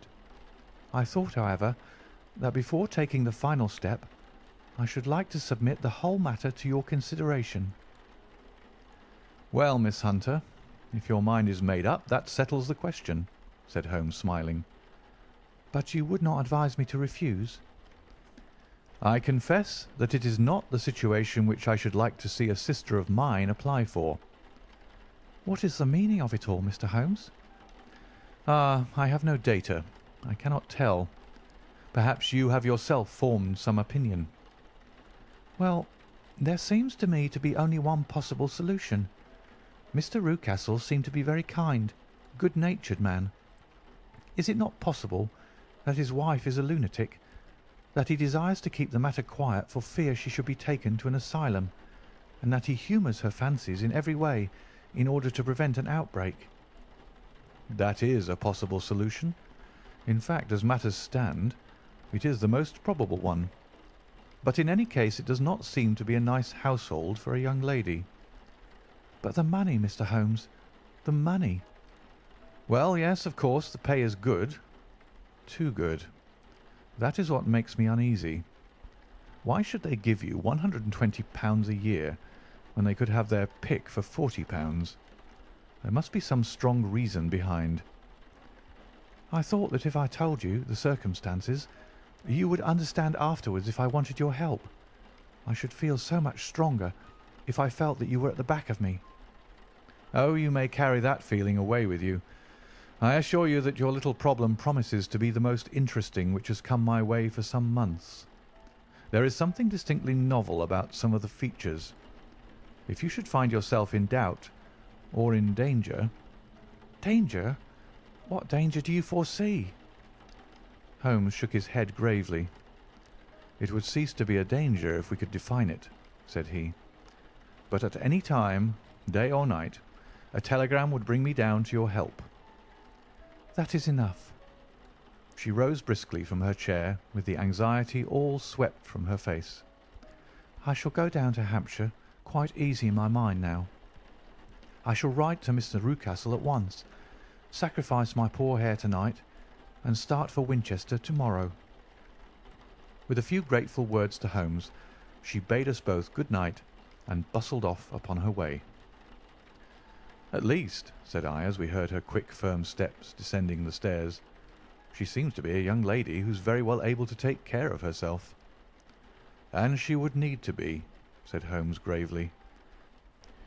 "I am much mistaken if we do not hear from her before many days are past." It was not very long before my friend's prediction was fulfilled. A fortnight went by, during which I frequently found my thoughts turning in her direction, and wondering what strange side alley of human experience this lonely woman had strayed into. The unusual salary, the curious conditions, the light duties, all pointed to something abnormal, though whether a fad or a plot, or whether the man were a philanthropist or a villain, it was quite beyond my powers to determine. As to Holmes, I observed that he sat frequently for half an hour on end, with knitted brows and an abstracted air. But he swept the matter away with a wave of his hand when I mentioned it. "Data! Data! Data!" he cried impatiently. "I can't make bricks without clay." And yet he would always wind up by muttering that no sister of his should ever have accepted such a situation. The telegram which we eventually received came late one night, just as I was thinking of turning in, and Holmes was settling down to one of those all-night chemical researches which he frequently indulged in, when I would leave him stooping over a retort and a test tube at night, and find him in the same position when I came down to breakfast in the morning. He opened the yellow envelope, and then, glancing at the message, threw it across to me. "Just look up the trains in Bradshaw," said he, and turned back to his chemical studies. The summons was a brief and urgent one. "Please be at the Black Swan Hotel at Winchester at midday tomorrow," it said. "Do come. I am at my wits' end. Hunter." "Will you come up with me?" asked Holmes, glancing up. "I should wish to." "Just look it up, then." "There's a train at 9:30, said I, glancing over my Bradshaw. "It is due at Winchester at 11:30. "That will do very nicely. Then perhaps I had better postpone my analysis of the acetones, as we may need to be at our best in the morning." By 11 o'clock the next day we were well upon our way to the old English capital. Holmes had been buried in the morning papers all the way down, but after we had passed the Hampshire border he threw them down and began to admire the scenery. It was an ideal spring day, a light blue sky, flecked with little fleecy white clouds drifting across from west to east. The sun was shining very brightly, and yet there was an exhilarating nip in the air which set an edge to a man's energy. All over the countryside, away to the rolling hills around Aldershot, the little red and grey roofs of the farmsteadings peeped out from amid the light green of the new foliage. "Are they not fresh and beautiful?" I cried with all the enthusiasm of a man fresh from the fogs of Baker Street. But Holmes shook his head gravely. "Do you know, Watson," said he, "that it is one of the curses of a mind with a turn like mine that I must look at everything with reference to my own special subject. You look at these scattered houses, and you are impressed by their beauty. I look at them, and the only thought which comes to me is a feeling of their isolation and of the impunity with which crime may be committed there." "Good heavens!" I cried. "Who would associate crime with these dear old homesteads?" "They always fill me with a certain horror. It is my belief, Watson, founded upon my experience, that the lowest and vilest alleys in London do not present a more dreadful record of sin than does the smiling and beautiful countryside." "You horrify me." "But the reason is very obvious. The pressure of public opinion can do in the town what the law cannot accomplish. There is no lane so vile that the scream of a tortured child or the thud of a drunkard's blow does not beget sympathy and indignation among the neighbours, and then the whole machinery of justice is ever so close that a word of complaint can set it going, and there is but a step between the crime and the dock. But look at these lonely houses, each in its own fields, filled for the most part with poor ignorant folk who know little of the law. Think of the deeds of hellish cruelty, the hidden wickedness which may go on year in, year out in such places, and none the wiser. Had this lady who appeals to us for help gone to live in Winchester, I should never have had a fear for her. It is the 5 miles of country which makes the danger. Still, it is clear that she is not personally threatened. No, if she can come to Winchester to meet us, she can get away. Quite so. She has her freedom. What can be the matter, then? Can you suggest no explanation? I have devised 7 separate explanations, each of which would cover the facts as far as we know them. But which of these is correct can only be determined by the fresh information which we shall no doubt find waiting for us. Well, there is the tower of the cathedral, and we shall soon learn all that Miss Hunter has to tell. The Black Swan is an inn of repute in the High Street, at no distance from the station, and there we found the young lady waiting for us. She had engaged a sitting-room, and our lunch awaited us upon the table. "I am so delighted that you have come," she said earnestly.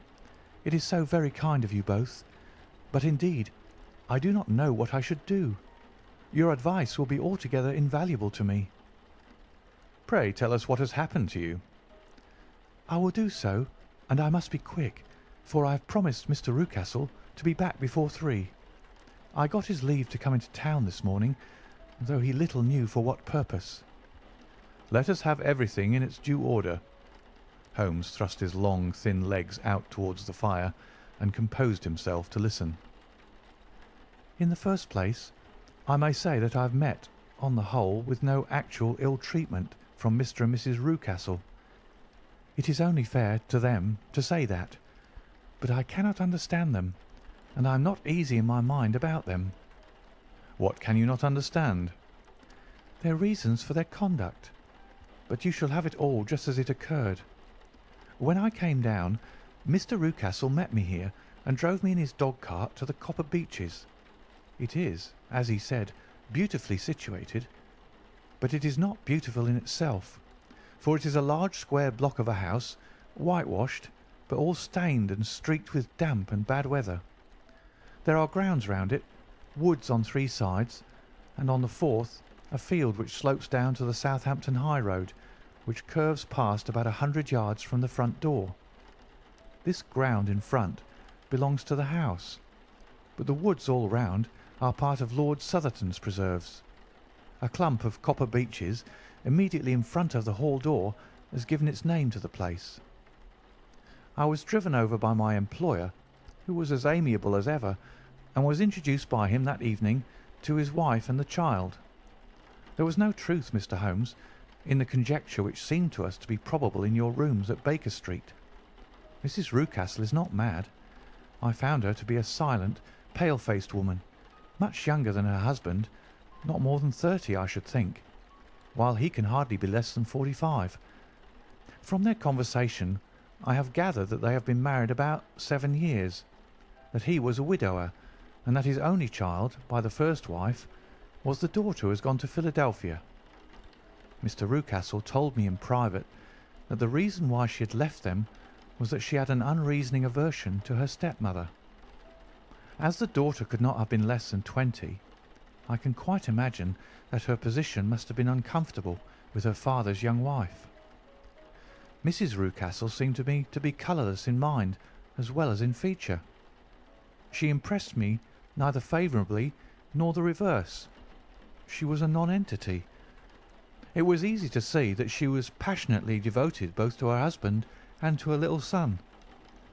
Her light grey eyes wandered continually from one to the other, noting every little want and forestalling it, if possible. He was kind to her also in his bluff, boisterous fashion, and on the whole they seemed to be a happy couple. And yet she had some secret sorrow, this woman. She would often be lost in deep thought with the saddest look upon her face. More than once I've surprised her in tears. I have thought sometimes that it was the disposition of her child which weighed upon her mind, for I have never met so utterly spoiled and so ill-natured a little creature. He is small for his age, with a head which is quite disproportionately large. His whole life appears to be spent in an alternation between savage fits of passion and gloomy intervals of sulking. Giving pain to any creature weaker than himself seems to be his one idea of amusement, and he shows quite remarkable talent in planning the capture of mice, little birds and insects. But I would rather not talk about the creature, Mr. Holmes, and indeed he has little to do with my story." "I am glad of all details," remarked my friend, "whether they seem to you to be relevant or not." "I shall try not to miss anything of importance. The one unpleasant thing about the house, which struck me at once, was the appearance and conduct of the servants. There are only two, a man and his wife. Toller, for that is his name, is a rough, uncouth man with grizzled hair and whiskers, and a perpetual smell of drink. Twice since I have been with them he has been quite drunk, and yet Mr. Rucastle seemed to take no notice of it. His wife is very tall and a strong woman with a sour face, as silent as Mrs. Rucastle, and much less amiable. They are a most unpleasant couple, but fortunately I spend most of my time in the nursery and my own room, which are next to each other in one corner of the building. For 2 days after my arrival at the Copper Beeches, my life was very quiet. On the third, Mrs. Rucastle came down just after breakfast and whispered something to her husband. "Oh, yes," said he, turning to me. "We are very much obliged to you, Miss Hunter, for falling in with our whims so far as to cut your hair. I assure you that it has not detracted in the tiniest iota from your appearance. We shall now see how the electric blue dress will become you. You will find it laid out upon the bed in your room, and if you would be so good as to put it on, we should both be extremely obliged." The dress which I found waiting for me was of a peculiar shade of blue. It was of excellent material, a sort of beige, but it bore unmistakable signs of having been worn before. It could not have been a better fit if I had been measured for it. Both Mr. and Mrs. Rucastle expressed a delight at the look of it, which seemed quite exaggerated in its vehemence. They were waiting for me in the drawing-room, which is a very large room, stretching along the entire front of the house, with 3 long windows reaching down to the floor. A chair had been placed close to the central window, with its back turned towards it. In this I was asked to sit, and then Mr. Rucastle, walking up and down on the other side of the room, began to tell me a series of the funniest stories that I have ever listened to. You cannot imagine how comical he was, and I laughed until I was quite weary. Mrs. Rucastle, however, who has evidently no sense of humour, never so much as smiled, but sat with her hands in her lap and a sad, anxious look upon her face. After an hour or so, Mr. Rucastle suddenly remarked that it was time to commence the duties of the day, and that I might change my dress and go to little Edward in the nursery. 2 days later, this same performance was gone through under exactly similar circumstances. Again I changed my dress, again I sat in the window, and again I laughed very heartily at the funny stories of which my employer had an immense repertoire, and which he told inimitably. Then he handed me a yellow-backed novel, and moving my chair a little sideways, that my own shadow might not fall upon the page, he begged me to read aloud to him. I read for about 10 minutes, beginning in the heart of a chapter, and then suddenly, in the middle of a sentence, he ordered me to cease and to change my dress. You can easily imagine, Mr. Holmes, how curious I became as to what the meaning of this extraordinary performance could possibly be. They were always very careful, I observed, to turn my face away from the window, so that I became consumed with the desire to see what was going on behind my back. At first it seemed to be impossible, but I soon devised a means. My hand mirror had been broken, So a happy thought seized me, and I concealed a piece of the glass in my handkerchief.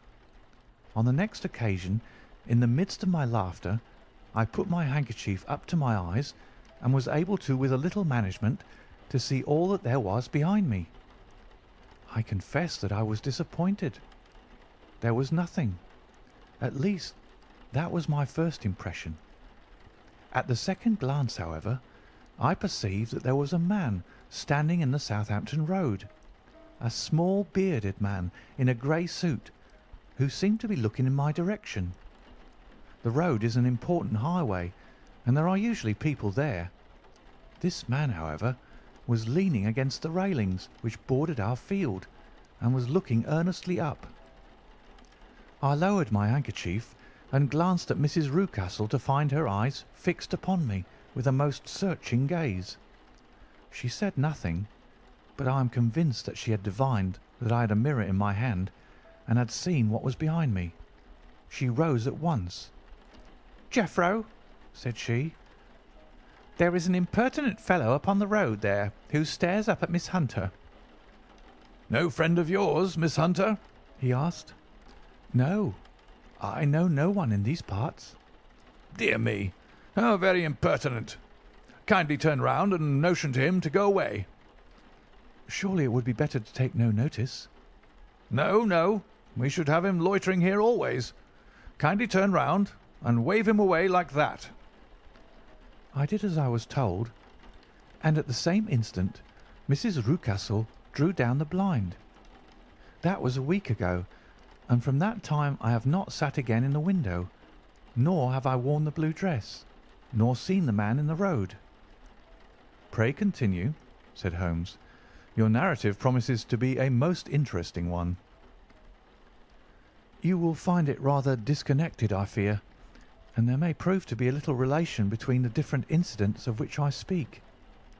On the very first day that I was at the Copper Beeches, Mr. Rucastle took me to a small outhouse which stands near the kitchen door.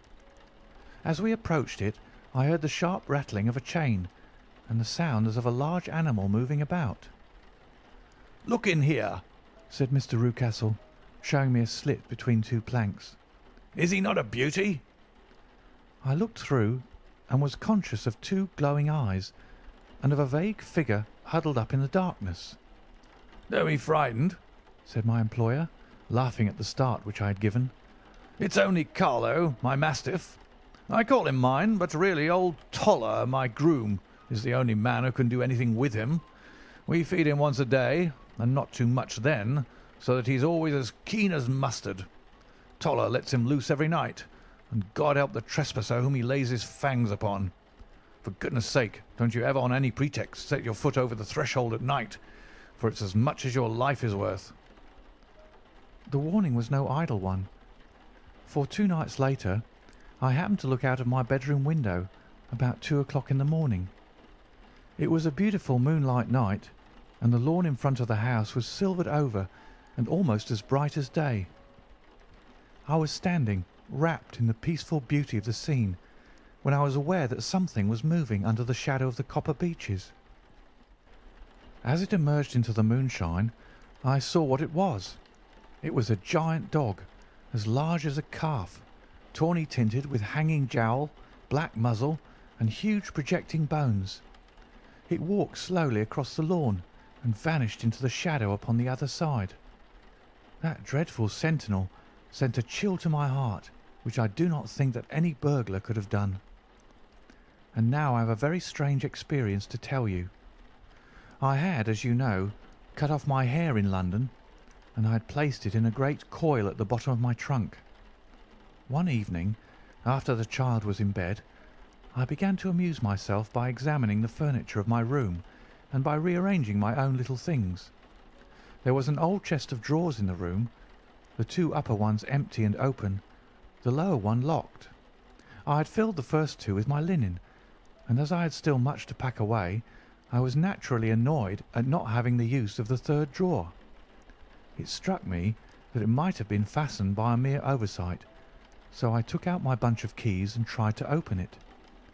The very first key fitted to perfection, and I drew the drawer open. There was only one thing in it, but I am sure that you would never guess what it was. It was my coil of hair. I took it up and examined it. It was of the same peculiar tint and the same thickness. But then the impossibility of the thing obtruded itself upon me. How could my hair have been locked in the drawer?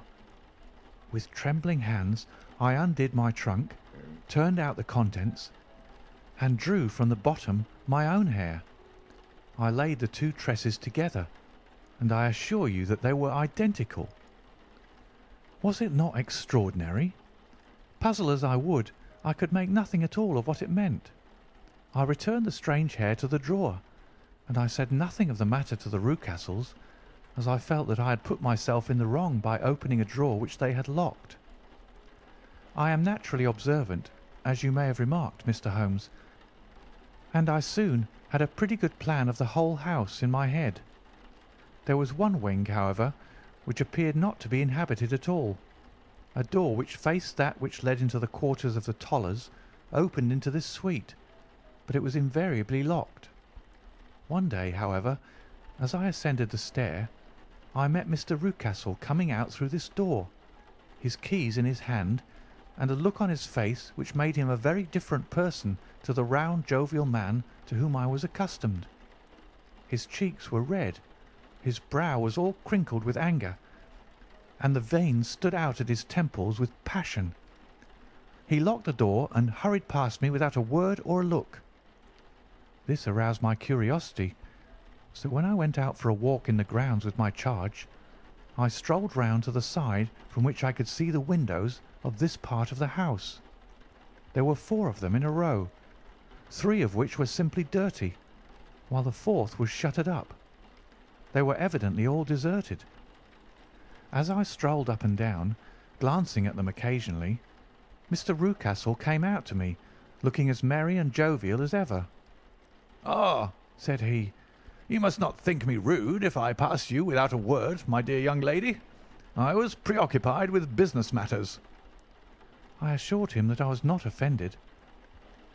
"By the way," said I, "you seem to have quite a suite of spare rooms up there, and one of them has the shutters up." He looked surprised and, as it seemed to me, a little startled at my remark. "Photography is one of my hobbies," said he. "I have made my dark room up there. But, dear me, what an observant young lady we have come upon. Who would have believed it? Who would have ever believed it?" He spoke in a jesting tone, but there was no jest in his eyes as he looked at me. I read suspicion there and annoyance, but no jest.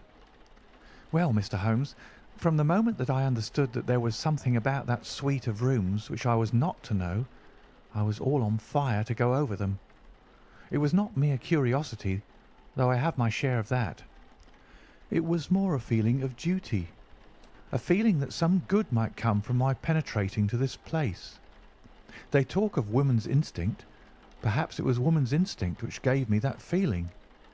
At any rate, it was there, and I was keenly on the lookout for any chance to pass the forbidden door. It was only yesterday that the chance came. I may tell you that besides Mr. Rucastle, both Toller and his wife find something to do in these deserted rooms, and I once saw him carrying a large black linen bag with him through the door. Recently he has been drinking hard, and yesterday evening he was very drunk, and when I came upstairs there was the key in the door. I have no doubt at all that he had left it there. Mr. and Mrs. Rucastle were both downstairs, and the child was with them, so that I had an admirable opportunity. I turned the key gently in the lock, opened the door, and slipped through. There was a little passage in front of me, unpapered and uncarpeted, which turned at a right angle at the farther end. Round this corner were 3 doors in a line, the first and third of which were open. They each led into an empty room, dusty and cheerless, with 2 windows in the one and one in the other, so thick with dirt that the evening light glimmered dimly through them. The centre door was closed, and across the outside of it had been fastened one of the broad bars of an iron bed, padlocked at one end to a ring in the wall, and fastened at the other with stout cord. The door itself was locked as well, and the key was not there. This barricaded door corresponded clearly with the shuttered window outside, and yet I could see by the glimmer from beneath it that the room was not in darkness. Evidently there was a skylight which let in light from above.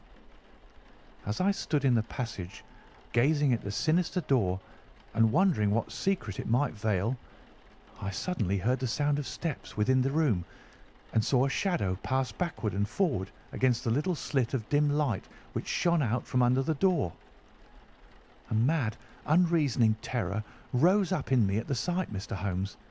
My overstrung nerves failed me suddenly, and I turned and ran as though some dreadful hand were behind me, clutching at the skirt of my dress. I rushed down the passage, through the door, and straight into the arms of Mr. Rucastle, who was waiting outside. "So," said he, smiling, "it was you, then. I thought that it must be when I saw the door open." "Oh, I'm so frightened," I panted. "My dear young lady, my dear young lady. And what has frightened you, my dear young lady?" But his voice was just a little too coaxing. He overdid it. I was keenly on my guard against him. "I was foolish enough to go into the empty wing," I answered, "but it is so lonely and eerie in this dim light that I was frightened and ran out again. Oh, it is so dreadfully still in there." "Only that?" said he, looking at me keenly. "Why, what did you think?" I asked. "Why, do you think that I locked the door?" "I am sure that I do not know." "It is to keep people out who have no business there, do you see?" He was still smiling in that most amiable manner.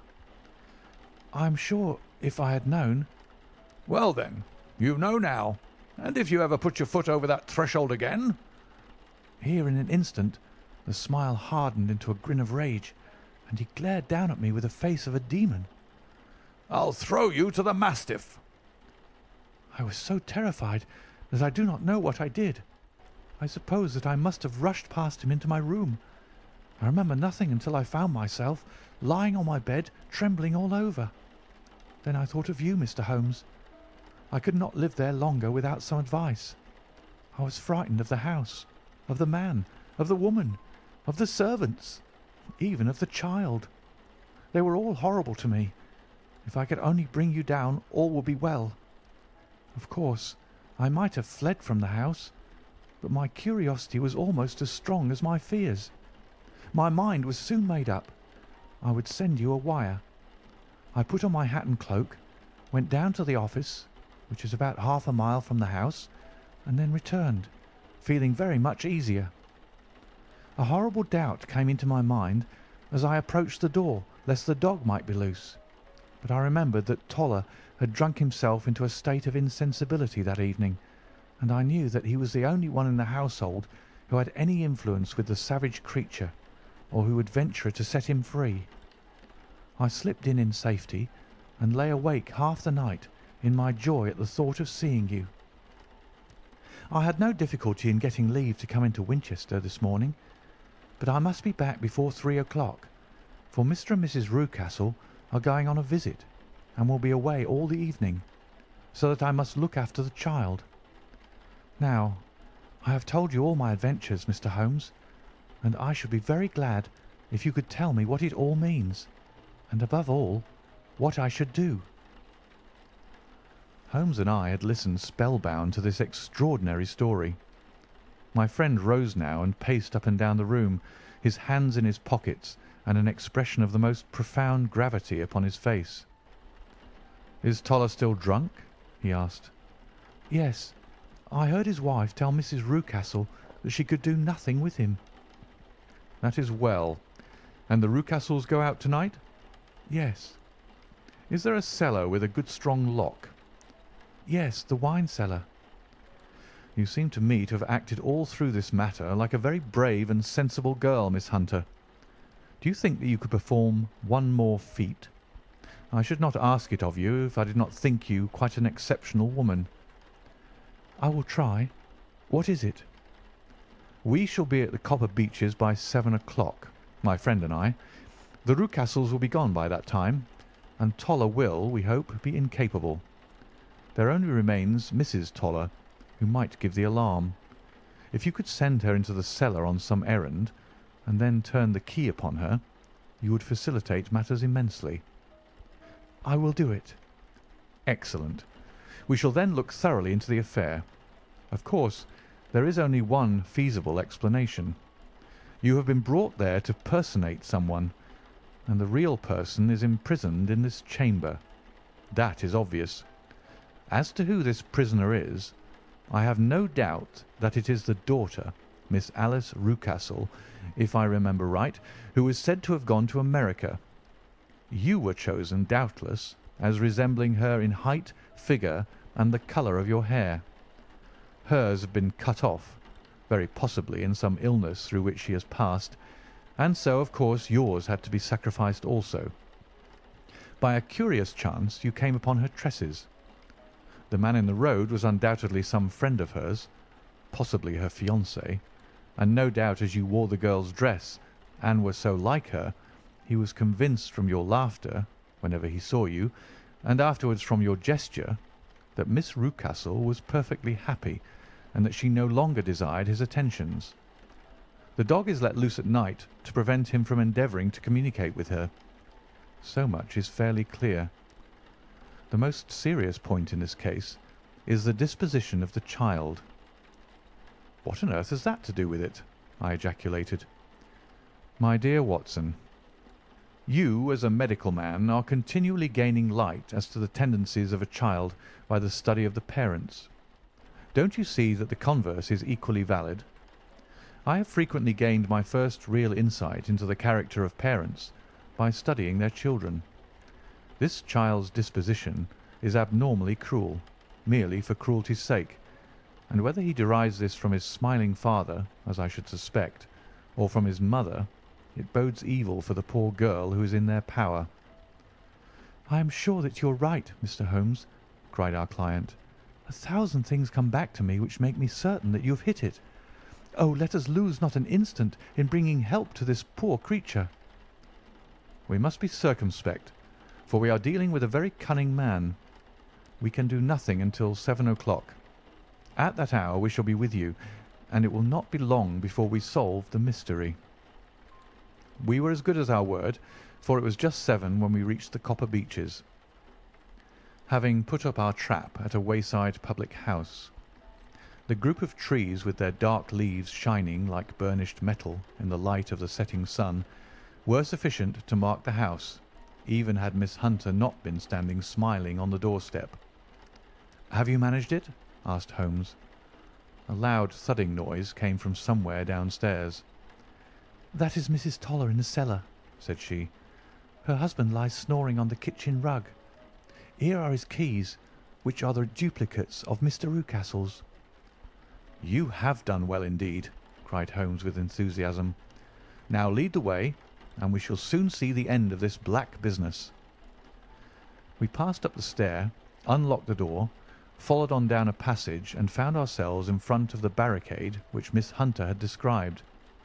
Holmes cut the cord and removed the transverse bar. Then he tried the various keys in the lock, but without success. No sound came from within, and at the silence Holmes' face clouded over. "I trust that we are not too late," said he. "I think, Miss Hunter, that we had better go in without you. Now, Watson, put your shoulder to it, and we shall see whether we cannot make our way in." It was an old rickety door, and gave at once before our united strength. Together we rushed into the room. It was empty. There was no furniture save a little pallet bed, a small table, and a basketful of linen. The skylight above was open, and the prisoner gone. "There has been some villainy here," said Holmes. "This beauty has guessed Miss Hunter's intentions and has carried his victim off." "But how?" "Through the skylight. We shall soon see how he managed it. He swung himself up onto the roof. Ah, yes," he cried, "here's the end of a long light ladder against the eaves. That is how he did it." "But it is impossible," said Miss Hunter. "The ladder was not there when the Rucastles went away." "He has come back and done it. I tell you that he is a clever and dangerous man. I should not be very much surprised if this were he whose step I hear now upon the stair. I think, Watson, that it would be as well for you to have your pistol ready." The words were hardly out of his mouth before a man appeared at the door of the room, a very fat and burly man with a heavy stick in his hand. Miss Hunter screamed and shrunk against the wall at the sight of him, but Sherlock Holmes sprang forward and confronted him. "You villain!" said he.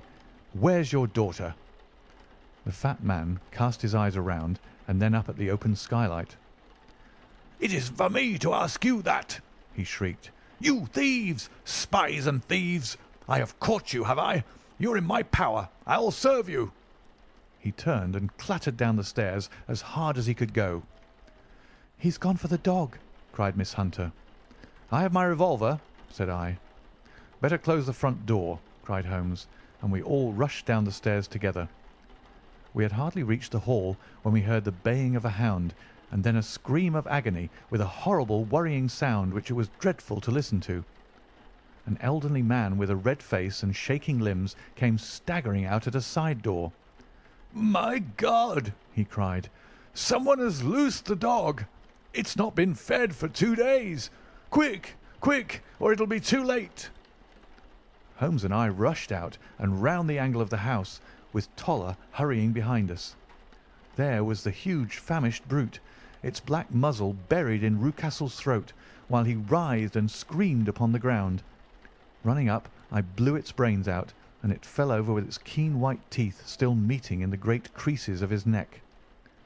With much labour we separated them and carried him, living but horribly mangled, into the house. We laid him upon the drawing-room sofa, and having dispatched the sober Toller to bear the news to his wife, I did what I could to relieve his pain. We were all assembled round him when the door opened and a tall, gaunt woman entered the room. "Mrs. Toller!" cried Miss Hunter. "Yes, miss. Mr. Rucastle let me out when he came back before he went up to you." "Ah, miss, it is a pity you didn't let me know what you were planning, for I would have told you that your pains were wasted." "Ha!" said Holmes, looking keenly at her. "It is clear that Mrs. Toller knows more about this matter than anyone else." "Yes, sir, I do, and I'm ready enough to tell what I know." "Then pray sit down and let us hear it, for there are several points on which I must confess that I am still in the dark." "I will soon make it clear to you," said she, "and I'd have done so before now if I could have got out from my cellar. If there's police court business over this, you'll remember that I was the one that stood your friend, and that I was Miss Alice's friend too. She was never happy at home, Miss Alice wasn't, from the time that her father married again. She was slighted like, and had no say in anything, but it never really became bad for her until after she met Mr. Fowler at a friend's house. As well as I could learn, Miss Alice had rights of her own by will, but she was so quiet and patient, she was, that she never said a word about them, but just left everything in Mr. Rucastle's hands. He knew he was safe with her, but when there was a chance of a husband coming forward who would ask for all that the law would give him, then her father thought it time to put a stop on it. He wanted her to sign a paper so that whether she married or not, he could use her money. When she wouldn't do it, he kept on worrying her until she got brain fever, and for 6 weeks was at death's door. Then she got better at last, all worn to a shadow, and with her beautiful hair cut off, but that didn't make no change in her young man, and he stuck to her as true as a man could be." "Ah," said Holmes, "I think that what you have been good enough to tell us makes the matter fairly clear, and that I can deduce all that remains. Mr. Rucastle, then, I presume, took to this system of imprisonment." "Yes, sir." "And brought Miss Hunter down from London in order to get rid of the disagreeable persistence of Mr. Fowler." "That was it, sir." "But Mr. Fowler, being a persevering man, as a good seaman should be, blockaded the house, and having met you, succeeded by certain arguments, metallic or otherwise, in convincing you that your interests were the same as his." "Mr. Fowler was a very kind-spoken, free-handed gentleman," said Mrs. Toller serenely. "And in this way he managed that your good man should have no want of drink, and that a ladder should be ready at the moment when your master had gone out." "You have it, sir, just as it happened."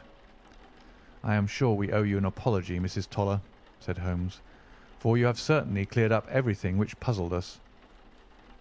And here comes the country surgeon and Mrs. Rucastle, so I think, Watson, that we had best escort Miss Hunter back to Winchester, as it seems to me that our locus standi now is rather a questionable one."